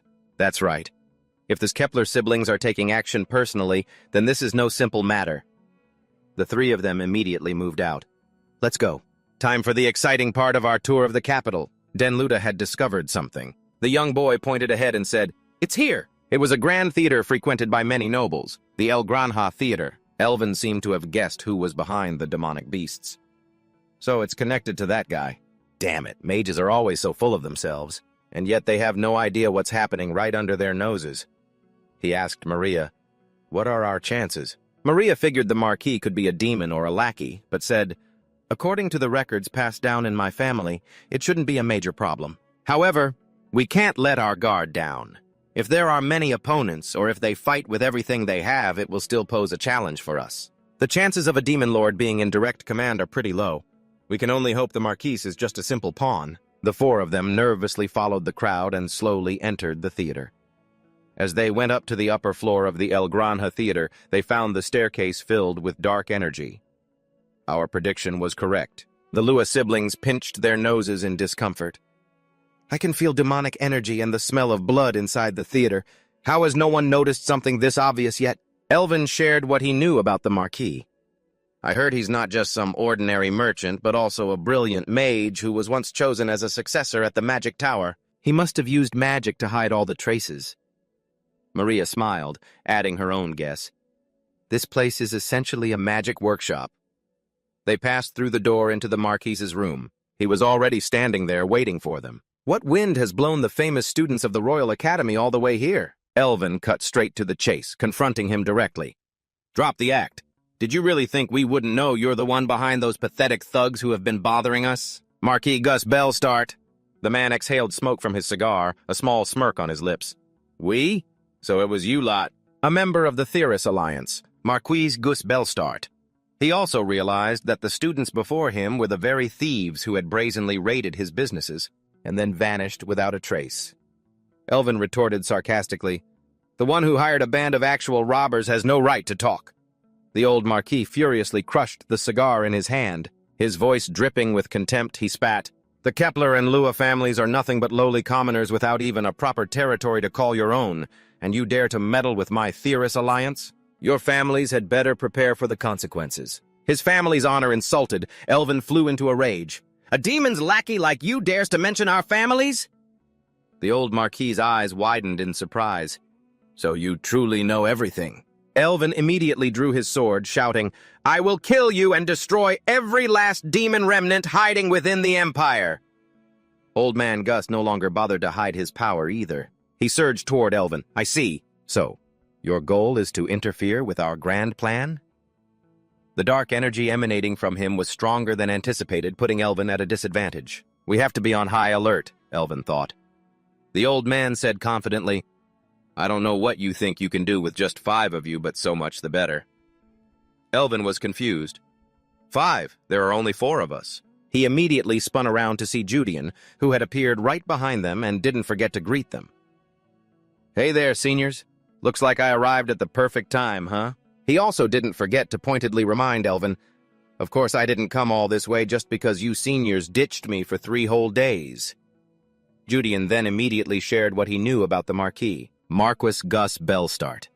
In the chronicles of the Seven-Colored World, before the Second Great War between gods and demons, he was one of the loyalists who sided with the demon race during the Empire's division. He made a glorious name for himself by assassinating the Empire's guardian deities, Marquis Caius von Delfione and Duke Vincent Delfione, cementing his place in history. History? To think I'd be facing him this soon. We're meeting earlier than I thought. I can see an overview of the old man's abilities. Name, Gus von Bellstart. Race, human. Age, 53. Title, Leader of the Race Alliance. High-ranking subordinate of Demon King S models, a servant of Nightmare. Strength, 130 plus or minus 15. Agility, 101 to 221. Durability, 181 to 32. Mana, 45 plus or minus 60. Total power, 6. Combat power, 4070. Special trait, temporarily immortal due to a servant's pact. Rudian was quite surprised. By the way, even though he's a high-ranking subordinate, his stats are lousier than Alex Huma's, who I fought back in Barren Village. What's going on here? Elvin pointed his sword at Rudian. How were you able to follow us? He demanded. Then his tone changed immediately. Wait, no. Who are you? Elvin thought to himself. I don't know how he got here, but I don't have time to worry about this. He looked at Rudian warily. Are you an ally or an enemy? Rudian immediately replied, An ally. Right now, one of my goals is the same as yours. Elvin wondered, one of your goals? Rudian pointed to the Marquis behind them and said, to take down that demon's minion. Elvin was shocked yet again. The information that Gus is a demon's minion, isn't that something our side gathered in secret? Rudian quickly made up a cover story. I belong to a secret organization whose goal is to protect world peace. Adora Acadia shot him a look as if trying to remind him of something. Master. Elvin looked completely lost. World peace? I've never heard of an organization called Adora. Rudian answered evasively. Well, it's not a very large organization. Then he immediately changed the subject by mentioning the Esper Empire. It's just like your Esper Empire. The 2 Kepler siblings were hit with one surprise after another. You even know about our organization? Seizing the opportunity, Rudian made a proposal. First of all, I want to make a deal with you 2. You came here to defeat Marquis Gus Bellstart, right? And to do it so openly in the most populated area of the capital of all places. But even for you 2, I don't think you can kill him right now. Elvin paid close attention to what he had just said. What did you say? Rudian continued. Demons. Especially the Demon King's minions. They can't be killed by ordinary physical attacks, no matter how strong your psychic abilities are. He suddenly turned to look at Maria, thinking, they even sent Maria Kepler. Which means eliminating Gus this time is critical. But her condition isn't perfect yet. After a moment, Rudian finally got to the main point. Before we make an official deal, I have a proposal. I will help you 2 deal with Gus Bellstart. In return, will you form an alliance with me? He immediately turned to Maria. What do you think, Senior Maria? Maria broke into a nervous sweat. What the hell is this guy? He followed us all the way here, and I didn't even notice. And he's making the request to me, not my brother. How does he know I'm the real leader of the organization? Rudian kept urging her. So what do you think? Maria answered without a single bit of hesitation. I refuse. Maria laid out her reasoning. Did you really think we would accept a proposal from someone as suspicious as you? Let's not even talk about an alliance. The very fact that you tailed us means we have no reason to let you go. She then threatened Rudian, after we're done with him, you're next. Get ready. Rudian just sighed and shook his head. So it's come to this after all. He realized this situation was one of the events from the original story. Gus Bellstart is still alive at the start of the series. If a fight breaks out, many people in this theater will get caught in the crossfire. And they're smart enough to understand that. Feeling left out, Marcus Gus spoke up. Hey, are you done with your little drama? Rudian, however, was still thinking, I wonder what method they're planning to use to corner. Gus, the old Marquis isn't calm either. Go on, go as crazy as you want. I'm also curious what gives you the nerve to show your faces here. Every single word he uttered was filled with contempt for them. Now let's see how these little brats who walked right into the tiger's den plan to deal with this. Let's see who's really in trouble now. Without any more hesitation, he attacked. Now, let the festival begin. Maria immediately took an hourglass out of her pocket. She turned it over, and its power began to activate. The space instantly changed to a place filled with nothing but rocky mountains. The old Marquis realized it too.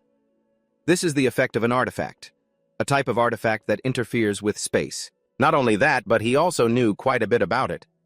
An extraordinary ancient artifact that even the masters of the 4 great magic towers would covet.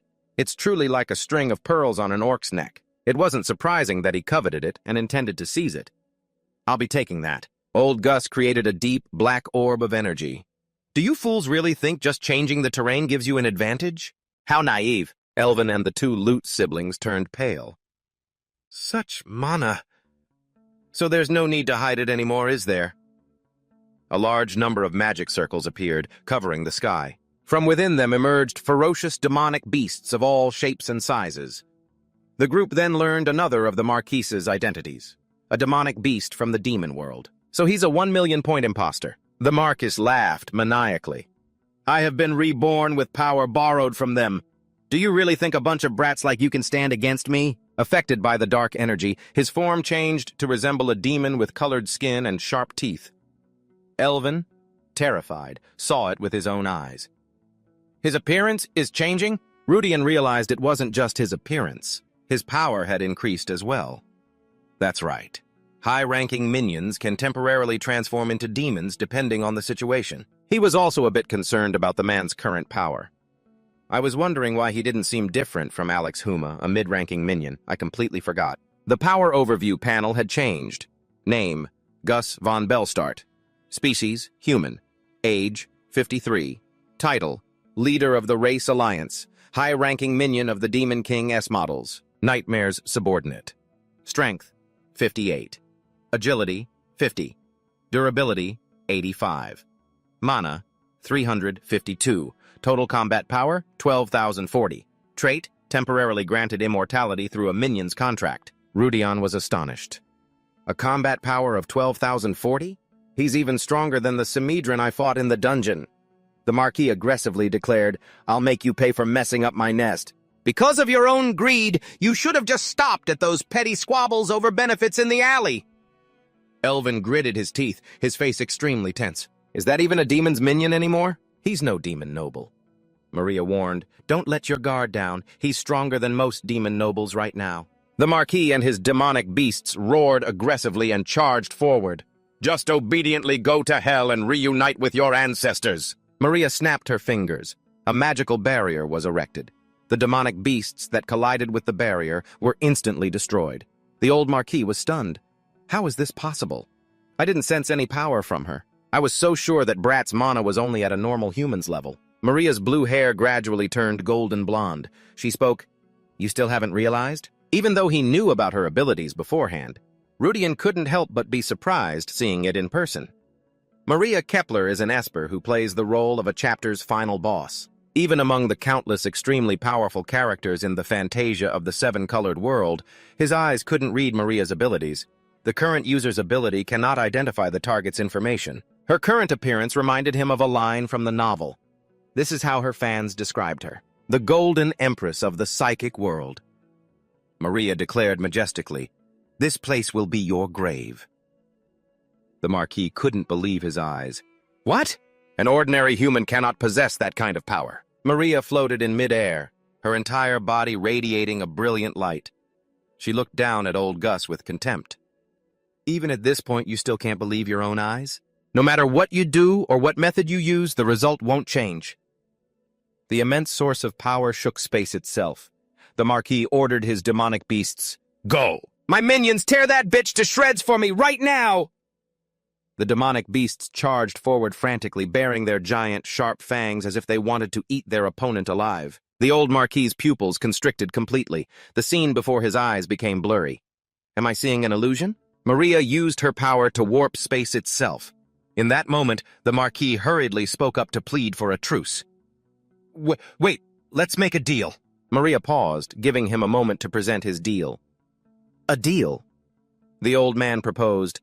I will give you all of my underworld interests. Right now I will speak to my master and arrange a non-aggression pact with you. Isn't that what you wanted in the first place? If you want, I'm willing to hand over my share of the alliance as well. Maria paid no mind to his words. She burst out laughing, then replied to his offer with a cold gaze. That's hilarious! The Marquis was in absolute panic. Red flashes appeared in his eyes as he begged relentlessly. Wait! Not letting him say another word, Maria immediately finished him off along with the demonic beasts. They were annihilated one by one, screaming pathetically. Rudian was also overwhelmed by her power. She truly is the Empress of the psychic world. That's exactly why, he resolved. For my future plans, I must make her my ally. Everything was annihilated in a single blow. In front of him, only a pile of rubble remained.